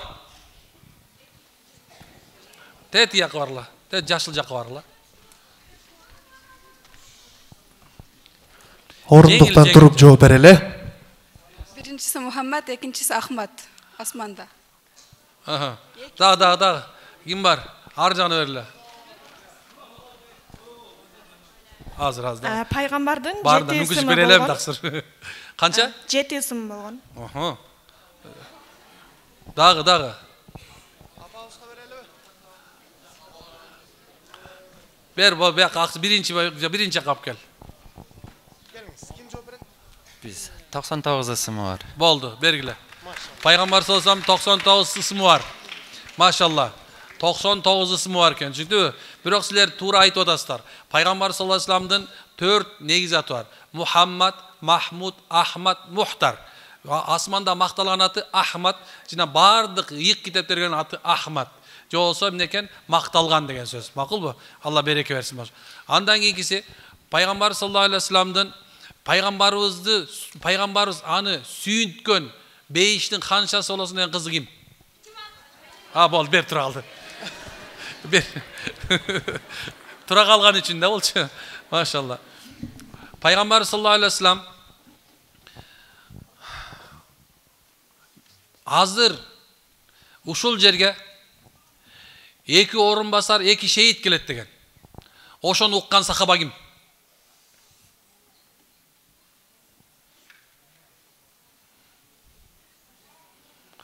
Tinç kaldı. Mel dağı jеңилдетейин. Al daima Peygamber sallallahu aleyhi ve sellem'den canında bir dağı taman kaltırgan emес. Ya. Evet, ortadağı berçi jana, orta mel. Birinci kötör deyt, buyaqtagı içinde dalil bolot. Assalamu alaikum. Abu Bakr Sıddık bolgan. Жоқ, жанындағыға да беріп қойыңыз. Ұмытып қалды. Не? Абу Хурайра деген ал көп хадис қылған ғой, хадис риваят қылған ғой. Жоқ. Пайғамбарымыз саллаллаху алейхи ва саллям сыр сандығы деп айтылған. Болды, тұрды бер, китеп бер. Тура, Хузайфа радиаллаху анху, Пайғамбар саллаллаху алейхи ва саллямдың ең сыр сандығы болған. Hazreti Umar radıyallahu anh, Huzayfa radıyallahu anh kayaka bargan bolsa o şeyge bargan. Eğer de barbasa bargan emez. Peygamberimiz sallallahu aleyhi ve sellem'den ömür bayanından dağılı. Birinci şehitler kaysı soğuşta olan?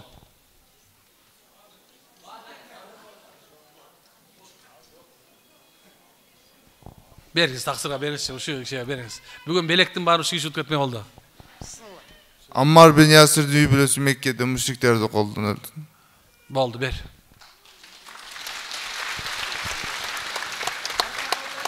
O artçak öttünüzler hem. Arttağılar hem maşallah. Allahümme salli ve sellim. 4 soru kaldı o. Peygamber sallallahu aleyhi ve sellem'den katın kavul alıp peşenesine koyup öpkön padişahını aytыңыздар. Bir de eşkin ağzında biri götürdü. Geliniz. Бул тарапка чыгасыз. Иракли падышасыбы? Жок. Ал тескерче тытып салган. Так, ортолукта. Нажаши дейт агай. Бергиле. Браво. Алла береке берсин. Бул суроого жооп бериш өзү. Пайгамбар саллаллаху алейхи вассалам акыркы мезгилин кимдин комнатасында өткөзгөн? Баарыңарга менден бир дуа. Алла береке берсин.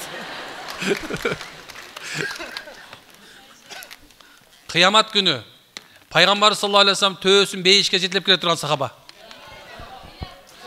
Анда баарыңарга бир дуа дагы. Алла разы болсун. Эмне кылалы? Ушул жерде бир байкелебиз келген экен. Мен азыр айтып коем балдарга, ушуларга берип койсун. Улуу аксакалдар келген экен. Ошолорго бир төртөөнө бир төрт белек берип койсун. Биз урмат кылган үчүн машалла.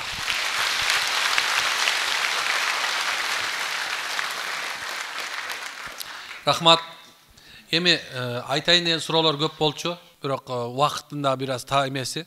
Силер карасам отура берчи деп окшойсуздар, субханалла. Кандай кылайын? Моунча суроону бүтүрөйүнбү же болбосо бир аз бир жарым саат бересиздерби?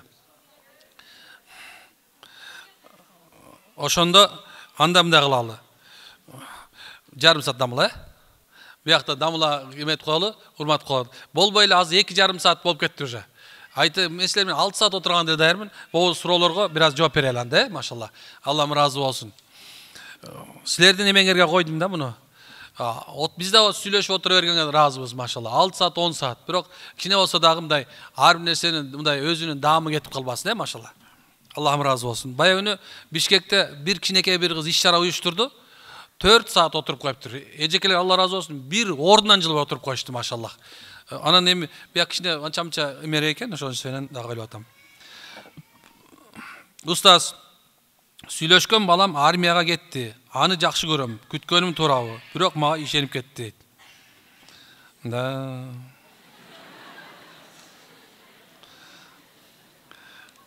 Айтып атсам эле дагы эле болбой эле. Болбойт анда сүйлөшкөн жигитим анан күткөн жигитим деген өзү жок. Бул жакшы эмес. Бул акыр замандын белгиси да.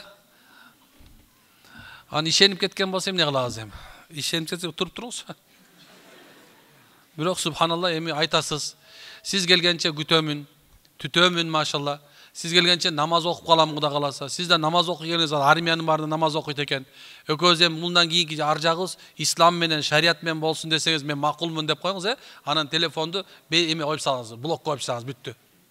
Макулбу? Улам сүйлөшө бербеңиз, күтөм сени, анан сүйөм сени дей берсең, болбой калышы мүмкүн. Эртеңки сүйлөшкөнгө сөз калбай калат. Келгенден сүйлөшкөнгө көп сөз болот. Никеден кийин сүйүү ошо да, никеден кийин да. Никеге чейинкилердин баардыгынан сүйүү болуп эсептелбейт. Мындай нерседен качкыла.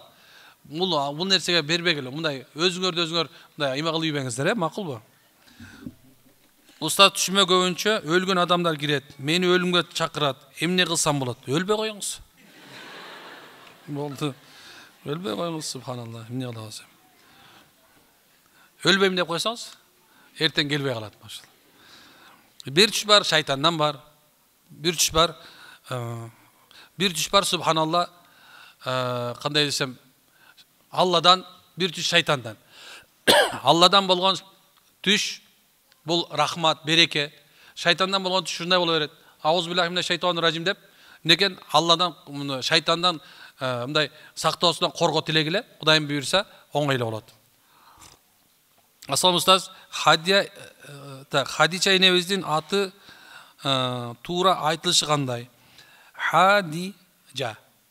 Хадижа. Чимес. Ж. Хадиджа. Ассаламу алейкум устаз. Биздин үй бүлөдө атабыз даватка чыгып 5 убакыт намаздын калтырбай окуп, тойлордо жана башка мааракелерде ичимдик ичип токтото албай жатат. Эмне кылса болот? Так, ошондо биздин үй бүлөдө атабыз даватка чыгып 5 убакыт намазды калтырбай окуп, тойлордо жана башка мааракелерде ичимдик ичип токтото албай жатат. Эмне кылса болот? Жооп бергениңизге Алла таалам ыраазы болсун дейт. Кайра 4 ай кетип бериш керек. Эми ушул да даватқа чыгышта биз да даватқа чыгып жүрөбүз. Чыккан жокмун дебейм. Чыгам. 40 күн 4 ай ошол баарына чыгам. Ошол жерлер чоңойдук. Эми бул нерсе жол ким кандай ыхлас койсо ошого жараша болот. Эгерде сиздер даватқа чыгып атканыңарда ниетиңер кандай болсо ошол болот. Даватқа чыгып аткан оңолуш үчүн чыгат. Ислах дейт. Биз жашоодо негизи Чыңгыз Айтматовдун айткан эң эле туура. Кандай эле ушул сөз? Мына ушул сөз бул чыныгы сөз. Бул мындай айтканда данышмандык, мындай айтканда акылдуу сөз. Биз өзү төрөлгөндөн өлгөнгө чейин оңолуш үчүн жашайбыз. Оңолуу үчүн жүрөбүз. Мына аз мен сүйлөп атам, өзүмдү оңоп атам. Бир суроолорду өзүмдү оңдоп кетип атам. Бул жерим кемчилик экен. Сиздерге угуп атасыздар, бир жерден оңолуп атат. Мына ошол себептен даватка чыккан мезгилде дагы ушу ниетиңерди оңолом деп чыкканга аракет кылыш керек. Мына ошондо адам оңолот. Бирок кээ бирлерге баягы мындай сөз бар да кыргыздачы, көңгөн ат калабы, уйга жүргөн салабы деген бар туурабы? Букага эмне кылам эми башка? Мурдуна чүлдү келиш керек, же болбосо байлаш керек, бүттү. Же болбосо сабаш керек, шарият боюнча негизи дүрө уруш керек арага чыккан үчүн. Ушундай нерсе. Башка нерсе эчтеке. Сабаш керектерин сабап баштабагыла. Биздин закон бөлөк. Азыр 15 күндө вытрезвитке камайт. Ай, машалла. Ассаламу алейкум устаз, сизди көрүп турганыбызга кубанычтабыз. Рахмат. Биз да кубанычтабыз. Мына ушундай баяндарды биринчи жолу болушум. Аллах береке берсин сизге. Устаз, пайгамбар Мухаммад саллаллаху алейхи жөнүндө турган турпатын, сапатын айтып бере аласызбы? Сагындым пайгамбарыбызды. Рахмат сизге. Жана да пайгамбарыбыздын кубантары окуялары жөнүндө айтып бериңизчи, Аллахым ыраазы болсун. Биз суроолорду бердик эмне пайгамбар жөнүндө, туурабы? Аллахым ыраазы болсун. Пайгамбардын сыпаттарын үйрөнөм десеңиздер, Шамаил Мухаммадия, же болбосо пайгамбардын сыпаттары деген Ислам университетинен Шер Мухаммед Дамыланын алдында, кол алдында которулган пайгамбардын сыпаттары деген китеп бар. Ошону аласыздар дагы пайгамбарыбыз саллаллаху алейхи вассаламдын турган турпаты, кийинген кийими бардык нерсеси ошол жерде жазылган. Ушундай нерсе. Ошону барып мындай окусаңыздар, пайда көбүрөөк аласыздар. Бирок пайгамбар саллаллаху алейхи вассалам өзү нурдуу адам эле. Boyu uzun emес, kıska emес, orta эле. Пайгамбарыбыз кең далуулуу болчу. Бети тоолок эмес, мындай төртбүрчтүү эмес, сүйрүү эмес эле. Пайгамбарыбыз саллаллаху алейхи вассалам мындай айтканда баш сөөгү сулуу болгон. Мурду кырдач эмес эле, чоң эмес эле, орточо болчу. Пайгамбардын көзү бакырайып турат эле, дайыма койгон сурмасынан пайгамбарыбыз саллаллаху алейхи вассаламдын көзү мындай так туура көрүнүп турчу. Пайгамбарыбызды карагандан адамдар уялат эле. Пайгамбар караганда тике карайт эле, тике караганда бир анын ага болгон мухаббат жүрөккө кирип кетет дейт. Хинд радиаллаху анху айтат. Пайгамбар саллаллаху алейхи вассалам жагы мындай кичине тартылып турчу, сакалы болсо ушундай бир найма мындай жайылып турчу. Пайгамбар саллаллаху алейхи вассалам чачы катуу эмес эле, пайгамбардын чачы сыйдан эле, мындай жукада эмес эле. Арка тараганда ушундай бир туруп калат эле. Пайгамбарыбыздын колу шадылуу болчу. Колдору ушундай бир мындай чоңураак болчу. Пайгамбар басып баратканда мындай толук баса турган болчу. Пайгамбар саллаллаху алейхи вассалам баскан, толук баскан. Мындай бирөө менен сүйлөй турган болсо, ал адамга пайгамбар мындып карабастан толугу менен кайрылып, аны угуп карап турчу. Сүйлөгөн болсо, дайыма 3 жолу кайталачы. Ошол нерсе маанилүү болгон болсо. Жанына бир адам келип турганда, пайгамбарыбыз анын аягына чейин укчу. Жана анын мүдөөсү бүтмөйүн пайгамбар саллаллаху алейхи вассалам кетчү эмес. Пайгамбарыбыз аялга дагы, эркекке дагы бирдей сүйлөчү, жана алардын кажатын бүтүрүү үчүн өз жанын берчү. Пайгамбар саллаллаху алейхи вассалам басып келатканда сахабалар билишчи, жана пайгамбарыбыз өтүп кеткенден кийин да билишчи. Анткени пайгамбар саллаллаху алейхи вассаламдын мынекен өтүп кеткенден кийин анын болгон жыт пайгамбарлык жыты, Алладан берген анын тери дагы пайгамбарыбыздын жыт атыры болгон. Өтүп кеткенде дагы пайгамбар өткөн экен деп билишчи. Ал өткөн азыр эле эмес, түштөн кийин өтө турган болсо пайгамбар өттү деп айтат эле. Пайгамбар саллаллаху алейхи вассалам сүйлөгөндө оор басырыктуу сүйлөчү. Жана пайгамбар саллаллаху алейхи вассалам бир адамдын кажаты менен келе турган болсо, аны бүтүргөнгө аябай аракет кылчу. Эгерде бүтүрө албай кала турган болсо, кечирим сурачы пайгамбарыбыз. Жана пайгамбар саллаллаху алейхи вассалам адамдардын жанына келгенде алардын ортосуна отурчу, алардын баардыгы тең бирдей көрүп туруш үчүн. Пайгамбарыбыз качан пайгамбарды кабыл алууга киргениде, пайгамбар саллаллаху алейхи вассалам аларды угуп, алар ыйласа ыйлап коюп, күлсө күлүп, бирөө анын жанында туруп жаман катуу сөздү айтчу эмес. Сахабалардын бири айтат, пайгамбарыбыз саллаллаху алейхи вассалам мындай бир жага турган, динге жаккан нерсе отурган болсо, дайыма айтып түшүндүрчү, ачуусу келчү эмес дейт. Качан эгерде динге каршы боло турган болсо, пайгамбар саллаллаху алейхи вассалам ачуусу бир гана дин үчүн келчү дейт. Пайгамбар саллаллаху алейхи вассалам айры, күрөк, анан эшикти туура эмес жаап койдуң, анан тигинтип койдуң, же болбосо тамакты туура эмес жасап коюпсуң, кийимиң не токен сасып калыпсың деп, пайгамбар ал үчүн андай нерсе үчүн ачуусу келген эмес. Пайгамбарыбыздын ачуусу келгени, эгерде бирөө арам нерсе кылып аткан болсо, ибадатты калтырып отурган болсо, ошо ачуусу келип, ушул жерде бир тамыр бар экен, ошол ачуусу келгенде ушул нерсе чыгып кетчү дейт. Бирок калган убакытта пайгамбар саллаллаху алейхи вассалам мына ушундай жөнөкөй эле дейт. Пайгамбар адамкерчилиги ушунча жогору эле дейт. Адамдар пайгамбар өтүп баратканда эле сүйүп калчу. Аллаху акбар. Мына ушундай адам экен. Кыскасы ушундай. Демек пайгамбар саллаллаху алейхи вассаламга эргешкенге аракет кылалы барыбыз.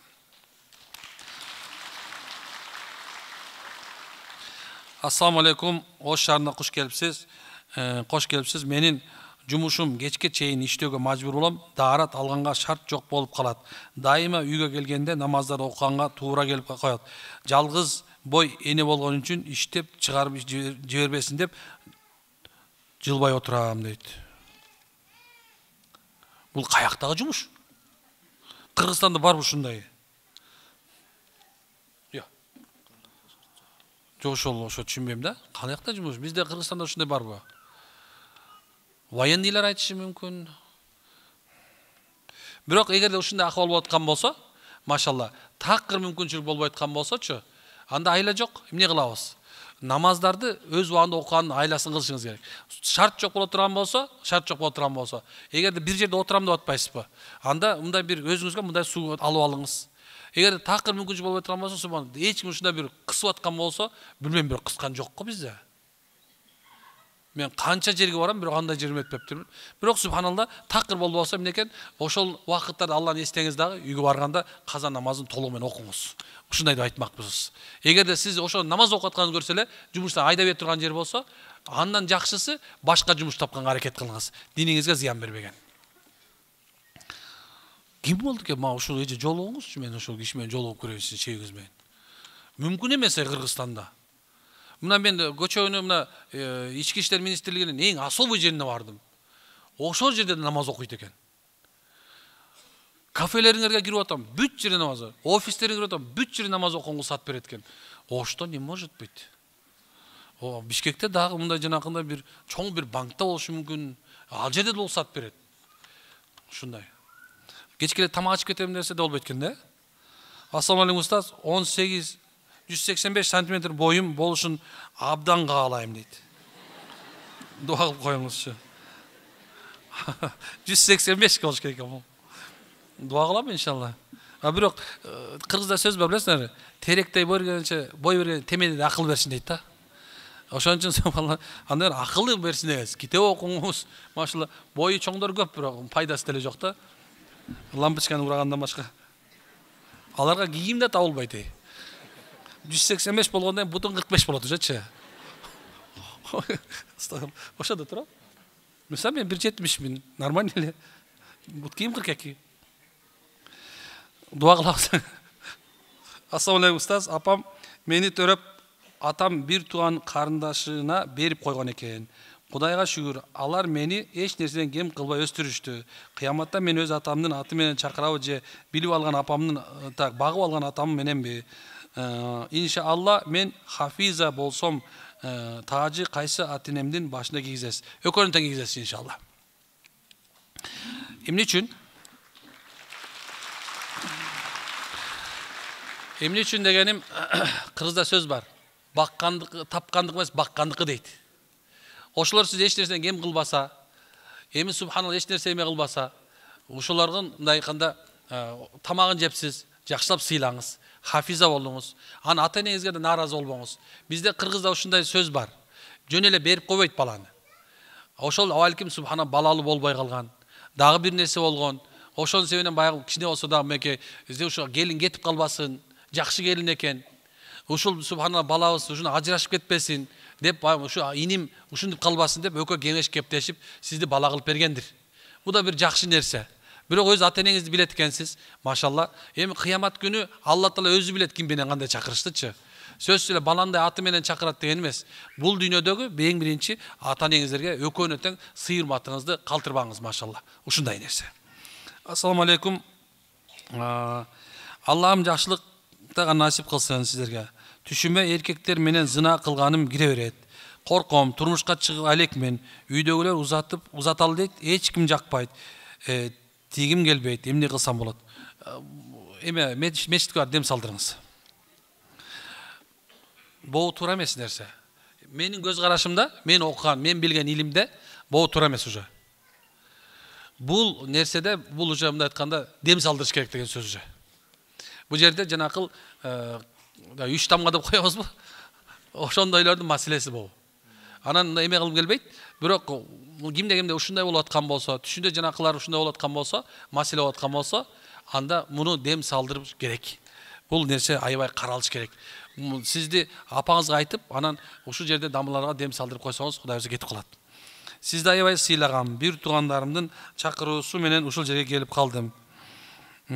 Сизге жете албай жылдап жүрдүм. Тоолуу аймактан келдим, суранам. Сиз жолуп өкүнүп кетүүнү өтүнөм. Сизге жолугуп окунуп кетүүнү өтүнөм дейт. Так, биз аябай алыстан келдим. Менден да алыспы? Машалла. Бүгүн дем салбайбыз да, ошонусу бар да. Дем салганга бияка болбойт экен мага. Дем салат десе, кээ туура эмес түшүнүп алганыңыздар бар. Дем салуу деген нерсе бул мындай опурталдуу нерсе. Бул жерде мындай азыр мисалы мен окуп баштасам, бул жерден приблизительно жоктон бир 20 адам азыр жыгыласыңар да. Онда жанагындай кошмар боло жыгылат. Сен өмүр билген эмесиң аны. Ошол себептен андан көрөкчү, ушундай жүрөсүң байланайындар, ушундай жүрө бергиле. Молдого бар баяның чыгып калса, жүрөсүң жылдап ошонун аркасында. Андан көрөк өзүңөр кулхаллат, ихлас, фалак, нас сүрөсүн, эртең менен 3 жолу, кечинде 3 жолу окуп коюп эле, жыргап жүрө бер, машалла. Макулбу? Анан көп убакыттарда жанагындай бир өзүңөргө батпай, кыжалат болуп, стресс болуп калгандар бар. Ал дагы алким субан күйөөнүн начарлыгынан, аялдын мындай бир өкөн урушуп кеткен, аялың кетип калды, да бир нерсе болуп калды. Ошондо стресс боло бересиңер. Аны обязательно бара кара дубалап коюп эле, анан көз тийип эле обязательно жиңгирип кетиш кереги жок. Кээ ушундай деле бар. Барда залга барып туруп, мындай жанагындай эме бар го, груша. Илинип турган жана чоң нерсе. Кыйкырып, тепкилеп ал, машалла, болду, нормально калсын. Кээ ошол эле жетет негизи өзү. Устаз, ассаламу алейкум. Мен жоолугумду чечким келип атат. Жана бул ой башымдан кетпей жатат. Кыйналдым өтө дейт. Машалла. Сизге шайтан кол салыптыр. Муну васваса дейт. Эми аузубиллахи минеш шайтанир ражим деп ага каршы иш кылыңыз. Кандай десе, ибадатты ого бетер күчөтүп эле болду. Эмнекен ошол замат, машалла, сизден бул нерсе кетет. Көп убакыттарда жанагындай бир намаз окуган, динден кабар бар, аял эркектердин жанына көбүрөөк барыңыз. Ошондо Кудай берсе бул ой кетип калат. Ассалам устаз, көп убакыттан бери ыйманым алсырап намаз баштай албай жүрөм. Музыкалык укум келип көбүрөөк жалгыз жүргөндү жактырам. Талим сабактарды уксам да ыйманымда бекемдей атат. Өзүм жалгыз жүргөндү каалап амалдар кылсам, жөн эле ачуум чыга турган болуп калат. Өзүнө өзүм дем салып намаз окуп аракет жасасам да чын жүрөктөн каалоо болбой жатат. Бул да ошол экен да. Бираз кичине субханалла, сизге да бираз дем салып коюш керек болуп каптыр. Мен эмне үчүн мындай нерсени айтып атам? Азыр бир нерсе күлкүлүү жооп берип коюп кетип калмакмын. Бирок көп убакыттарда могул нерсе сиздин жүрөгүңүздөгү маселе. Ошол себебинен мисалы кээ бир адамдар бар, мына өзү деле Куран жаттаган, илим окуган, динде жүргөн, бирок эмне болот? Мындай ушул акыбалга түшөт. Эмне үчүн десе, бул нерсе сырдуу дүйнө уже мындай айткан биздин жүрөгүбүздө бир мындай бир кандайсы бир кара тактын пайда болгондогусунан болот. Билесиздерби? Пайгамбар саллаллаху алейхи вассаламдын улуу бир хадисинде жүрөк кара так басат деген. Жүрөк көрсө кара так басат экен. Кандай нерсе менен? Жашоодогу болуп аткан оор нерселер менен, уруш жаңжал, жанагындай бир келишпестик, дагы бир нерселер менен, ушул нерсе менен жүрөктөр карара берет экен. Бир күнөө кылдың, бир так. 2 күнөө кылдың, 2 так. Ошондо кээ бир адамдар жүрөктөр карарып кетет экен, дагы ыймандын нуру ага таасир бере албай калат. Ошол себебинен ушундай сабактарга келиле, жүргүлө, жамаат менен жүргүлө дейбиз. Билесиздерби? Жамаатта береке бар деп бекер айтпаса керек. Пайгамбар саллаллаху алейхи ва саллям. Эркектер мечиттин жамаатын, илим жамаатын көбүрөөк карманыңыздар. Жамаатта береке бар. Ошол эле мезгилде субханалла аял кишилер дагы таалим болуп аткан жакка барып, ошол жерге ыхлас менен барып, анан кээ бирлерде адам кармап, мага бир таалим айтып койчу деп кармаш керек. Сахабалар да бири-бирине жанына келип, мага таалим айтып койчу деп кучакташып, Асыр сүрөсүн бири-бирине окушкан экен. Мына ушундай нерсе. Жүрөктөгүнү кетирүү үчүн анан көбүрөөк истигфар, жана башта айткандай, истигфарды көп айтыңыздар. Астагфируллаху ва атубу илейк. Астагфируллах ва атубу илейк. Астагфируллах ва атубу илейк. Астагфируллах ва атубу илейк. О Алла, кечирим сурайм. Кемчиликтүүмүн о Алла. Тооба кылам бар күнүм. Бардыгын мойнума алам деп көбүрөөк айта турган болсо ушул нерседен чыгат. Анан дагы бир жолу айтып атканым, эмне үчүн дем салыш керек деп атам? Көп убакыттарда көз тийген адамда да ушундай нерсе болот. Аалымга да көз тиет, билесиздер ушуну? Аалымга да, диндер адамга да көз тиет. Ошол себептен барып бир аз кичине дем салдырып койсоңуз, иншалла, Кудайым буйрса, бат эле мындан айырып кетесиз. Ассаламу алейкум устаз, күнөөдөн сактануу үчүн турмушка чыгууну дуа кылсак болобу дейт. Сактануу үчүн, күнөөдөн сактануу үчүн турмушка чыгууну дуа. Ооба, субханалла. Бул эң биринчи маселе да бул. Эмне үчүн нике айтабыз? Никенин эркектерге айтылганда, эркектер айтылганда, биз айтабыз, никенин парз деңгээли бар, важип деңгээли бар, сүннөт деңгээли бар деген айтабыз. Ошондой эле аял кишиге да ошондой. Субханалла, качан аял киши бой жеткенден баштап эле эртерээк турмушка бериш керектен ушуреки. Эгерде мүмкүн боло турган болсо, куда түшсө, ошо турмушка чыкканы жакшыраак. Ошол эле мезгилде эгерде васваса болуп, жанагындай бир жашоодон бул нерсе оорчулук келип, ушул нерсе кыжалаттык кылып аткан болсо, дуа кылып, жанындагыларга айтып, мен ушу турмушка чыгат элем деп, жакшы бир чыкса, ошол замат турмушка чыгып кетиш керек. Дуа кылыш керек сөзсүз. Дуа бул ибадаттын чучугу деп айтат пайгамбарыбыз. Дуа бул ибадаттын чучугу дегени, эмне экен, бир адам намаз окуп, бирок дуа кылбай туруп кетсе, эмне экен, ал беймуктаж сыяктуу болуп калат. Биз Аллага дайым такай кайрылып турушубуз керек. Бөтөнчө, мисалы, ыйык айларда, ыйык күндөрдө, ыйык түндөрдө, ошол эле намаздан кийин, ошол мезгилде бир жакшы адамдар келсе, алардын дуасын алуу, мына ушунун баардыгы тең жакшы адептерден болуп эсептелет. Кимде ким дуа кылбаса, ал ибадаттын мындай даамын тата албайт. Кандай эле туз тамактын даамын келтиргендей эле, эмнекен дуа дагы ибадаттын даамын чыгарат. Анын ушундан бир кандай десем бир рахатын чыгарат. Кээ бир аалымдар айтат экен, эгерде ибадат кылып, бирөө аркасынан дуа кыла албай аткан болсо, анда ал жүрөгүн тазаласын дейт. Дагы бир айтылат экен, кимде ким дейт, кол көтөрүп дейт, Алладан сурай албай калган болсо, анда демек анда жүрөгүндө кайдыгерлик бар дейт. Кайдыгерлик деген нерсе жаман нерсе. Ал кайдыгерлик бул өзүндү ойлобостук болуп эсептелет. Адамдар качан өзүн азаптан кутулушту ойлобой калса, тозоктон кутулушту ойлобой калса, бул дүйнөдө проблемадан чыгаруучу бар Кудай бар экенин унутуп калган болсо, демек ал кайдыгер адам. Ушундай нерсе. Мисалы, инсанга таяна турган болсоң, эмнекен, ал эртеңки күнү инсандан бир кемчилик чыгып калышы мүмкүн. Эгерде макулукка таяна турган болсоң, мисалы, андан да мындай айтканда бир кандай күдөр үзүлүп калышы мүмкүн. Бирок Кудайдан, Алла Тааладан эч качан күдөр үзүш болбойт. Эч качан Алладан үмүт үзгөнгө болбойт. Ошол үчүн дуа бул эмнекен, эң чоң бир мындай айтканда ибадат. Ибадат. Түн ичинде тургула. Алланын кудурети биринчи асманга түшөт. Алла өз айтат, бар бекен суроочулар, мен берейин дейт. Мындай мүмкүнчүлүк мурунку пайгамбарлардын коомуна берилген эмес. Бул сиз менен бизге Алла Тааланын берген жакшылыгы. Бар бекен сурай тургандар, кабыл кылайын. Пайгамбар болсо ушундай убакыттарда дуа кабыл болот деген айтып койгон, точно кайсыл убакытта болот. Кайсыл убакытта болот тургандыгын айтып койгон. Иншалла, мына Кудай буйрса насип кылса, умра сапарына чыгабыз жакында. Мен умрага барган мезде дайыма жанагында бир умрада Каабатуллону жанына келип көзүңөрдү жумтурла дагы некен биринчи көргөн дуа кыла деп айтабыз. Дуа кылганда ошо биринчи көрүп кылган дуаңга болот, мисалса. Дагы бир дуам бар мен өзүмдүн. Мисалса, ушул жерге келдим, азыр мен Аллага айттым уже, "Я Алла, ушул жерде сенин отурган жакшы көргөн пенделериңдин берекеттүү амалдарын себеби менен мага окшогон күнөөкөрдүн дагы дуасын, менин да амалдарым кабыл кылып, Алла Таалага силерди ортого койдум керек болсо сенин амалдарыңарды. Бул болсо шариятул саат нерсе, көрдүм канчалык нерсе, канчалык деңгээл. Силердин субханалла шарапатыңар менен Кудайым буйрса дуа ушундай.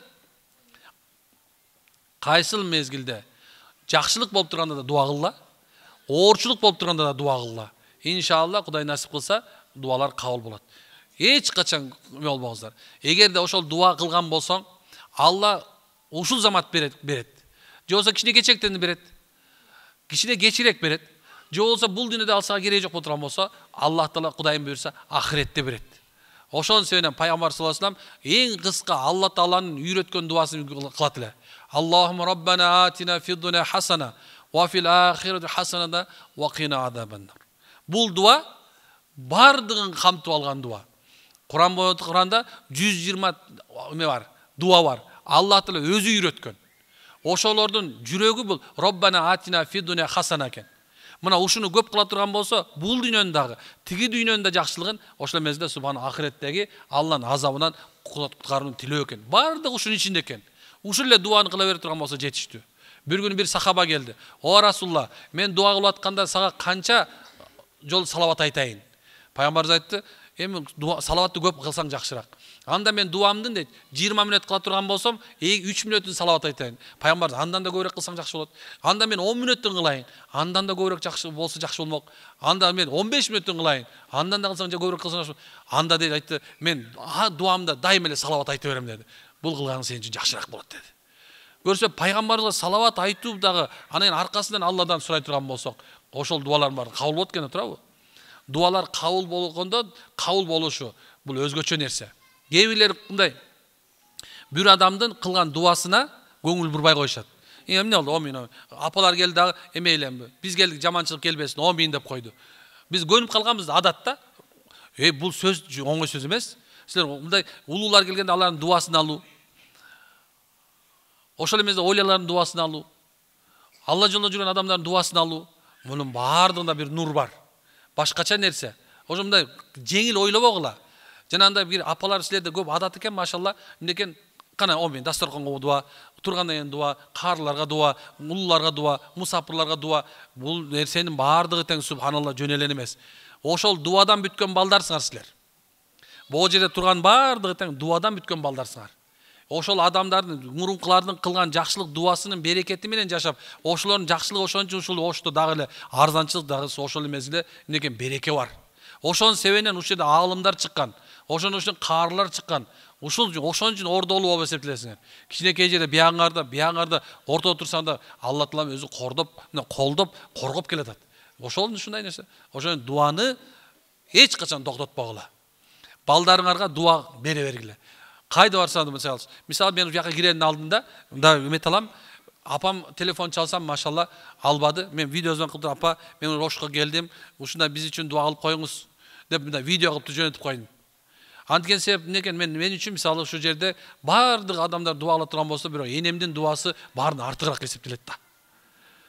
Эненин атаң менен энеңди сыйлоонун эң высший точкасы алардын бириндеси ажыга жиберип койгон эмес негизи. Алардын сага кылып аткан дуасына мындай муктаж болуп турганың дагы деле. Ошолорду сыйың, ошолордун сөзү оозунан чыккан нерсеси ошо жүрөгү менен сени эч качан жаманчылык кылбайт. Мына боягы менен мына оозу бир. Түз Аллага барат. Ошондой? Ошон үчүн дуа кылыңыздар машалла. Ан дуа алыңыздар. Дуада дайыма болуңуздар иншалла. Иштен оккондо толку жокту уже. Азыр. Иштен оку дептир.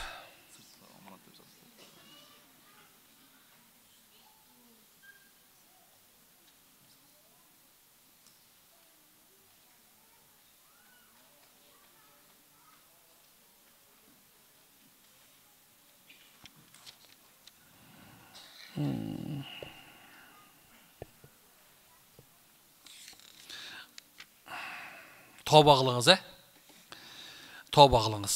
Экинчи бул нерсени кылбаңыз. Тоба кабыл кылуучу Аллах. Эми бул чын мындай жалпы айта турган нерсе эмес экен, бирок угаткан болсо, тоба кылыңыз. Чын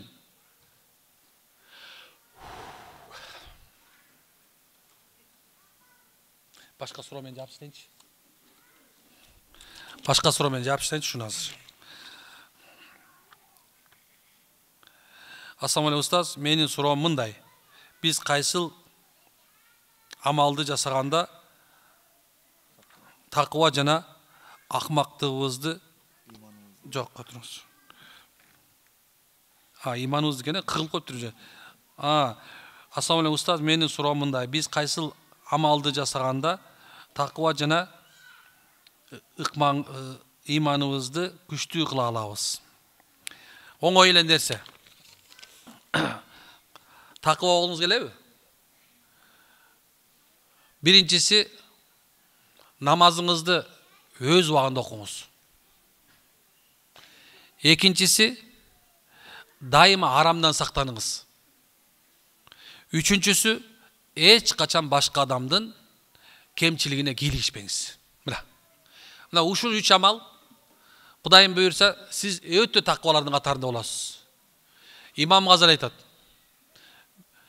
Качан дейт? Бир адамдардын жаманчылыгын мага айтып келишсе дейт, мен аны укпайм дейт. Анткени алардын жаманчылыгын же болсо алардын болгон иштерин жөнүндө ойлонуш үчүн менин убактым жок дейт. Анткени мен өзүмдүн күнөөмдүн көп болгонунан дейт, башкалардыкын ойлонгонго убактым жок деген. Ал эми пайгамбар саллаллаху алейхи вассалам айтат, момундун момундугу анын өзүнө тиешеси жок иштерге кийлигишпесинде жатат деген. Ошол себептен субханалла, такыба кылсаң келсе, эч качан бирөөнүн кемчилигин көрбөгүлө, эч качан бирөөнүн айыбын ачпагыла, эч качан бирөөнүкүн санабагыла, эсептебегиле. Мына ушул сиздин такыбачылыгыңыздын белгиси ушул экен болот. Унутуп коюңуз. Эч бирөөнү субханалла, мындай айтканда жакшылыкты унутуңуз, жаманчылыкты унутуңуз. Мына ошол сиз такыбалыгыңыздын белгиси болуп келет иншалла. Эми Аллахым разы болсун. Сиздерден Аллах абдан разы болсун. Ушунча убактыңыздар бөлүп бердиңиздер. Биздин акыбызга дуа алып коесуздар, машалла. Ордол ошко келгенибизде дагы биз кубанычтабыз. Кудайым буйрса, азыр казык менен дагы сүйлөштүк. Насип болсо дагы Кудай буйрса жолукмай болот атабыз. Аллахым разы болсун. Бизден кечирип коңуздар. Ассаламу алейкум ва рахматуллахи таала баракатух. Анда жана айткандай дуа кылалы, машалла. Дуагыңыздарда амин деп туруңуздар. Бардыңыздардын дуаңыздардын ичинде биз да бололу, бардыгыбыз бири-бирибизге дуа кылсак, машалла, Кудайым кабыл кылсын. Амин. О Аллахым, ушул жерде айтылган ар бир өзүңдүн улуу сөздөрүңө жана пайгамбарыбыз Мухаммад алейхиссаламдын, сенин пайгамбарыңдын бизге көрсөтүп кеткен жолунда айтылган ар бир маселеге амал кылышка баарыбызга тоофик, мүмкүнчүлүк бер. О Аллахым, ушул жерде турган бардыгыбызды өзүң ыраазы болуп, өзүңдүн жараткан бейишиңе киргизе көр. Бул дүйнөдө өзүңдүн пайгамбарың көрсөтүп кеткендей, ата болууга, эне болууга, бала болууга Алла насип кыл. О Аллахым, ушул жерде отурганыбыздай дагы башка жерлерде отуруштарды мүмкүнчүлүк насип кылган. Үммөттүн башын бириктиргин. Үммөттүн башына келген зыянды Аллахым өз ырайымен көтөрүп салган. О Алла, бардык дүйнө жүзүндөгү болуп аткан мусулмандарга болгон кысымды өзүң көтөрүп салган. О Аллахым, ушул жерде кандай көйгөйгө мен келген болсок, ошол көйгөйдүн бардыгына өзүң ыраазы болуп чечим бергин. О Алла, сен чечүүчүсүң, сага таянабыз, сенден башка таянарыбыз жок. О Аллахым, ушул өзүбүздүн мамлекетибизге, мамлекетти башкарып тургандарга дагы О Алла тынччылык бергин. Жана асмандан жерден келе турган байлааңан, көзгө көрүнгөн жана көрүнбөгөн душмандардан бизди өзүң сактагын. О Аллахым, илим алуучулардын илимин зыяда кылгын. Ооргандарга шифа бергин. Карыз болгондордун карыздарынан оңой олтон кутулуп кетишин Алла насип кылгын. Ар бир үй бүлө бактылуу болушун насип кылгын. О Алла, балага зар болуп турган бала берген. Дүйнөгө зар болгон дүйнө берген. О Алла, ким эмнеге максат кылып келген болсо максат толугуна жеткизгин. Ошонун бардыгын өзүң хидаят берип, иман берип, имандан кийин бергин, о Аллахым. О Алла, сен кабыл күнөө кечирсиң, жана пайгамбардын сүннөтү менен жашап, пайгамбардын ахиретте боло турган жакшылыктарын, шапаатын бизге бергин. Жана ушул жерде уюштурган байкелерибизге, инилерибизге, эжелерибизге, мамлекет башчыларынын бардыгын Аллахым өзүң райым кылгын, райым кылгын, райым кылгын, жана даражаларын бийик кылгын, жана ушундайларга өткөрүшкө дагы мүмкүнчүлүк бергин. Кыяматта өзүң жүздөрүн жарык кылгын. Алла, жана бизди сүйлөгөнүбүзгө окшогон күнөөкөр пендени өзүң кечиргин. Жана ушул жерде айтылган маселелер ката кетирген болсом, Аллахым өзүң райым менен бизди кечиргин. Аллахумма гфир вархам анта хайр рахимин. Амин раббил аламин. Алла разы болсун.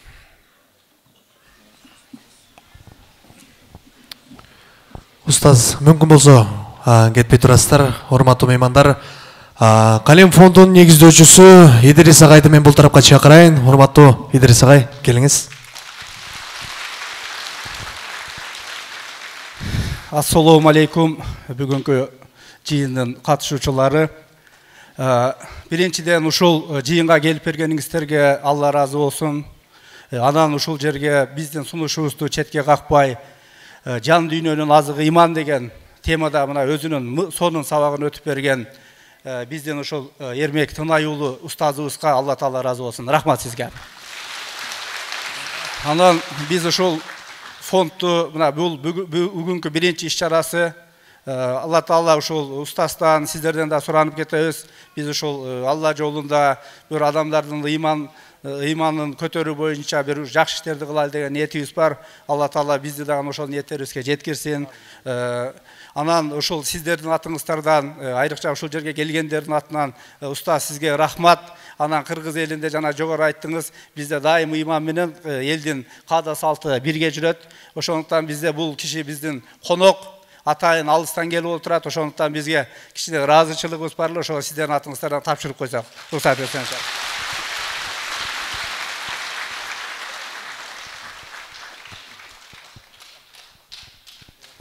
Калем фондунун атынан, жалпы уюштуруучулардын атынан ыраазычылык кабыл алыңыз.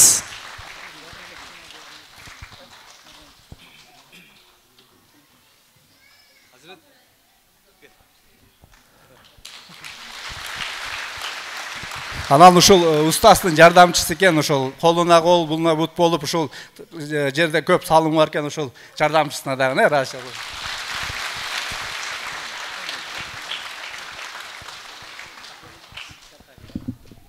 Бул бала жөнүндө бир аз айтып коеюнчу. Чубакты чубак кылган улам болсо, эрмекти эрмек кылган ушу Азирет. Сонун. Түндө кыздуу болду иншалла, дуа алып коюңуздар. Ömrü менен берсин дейле.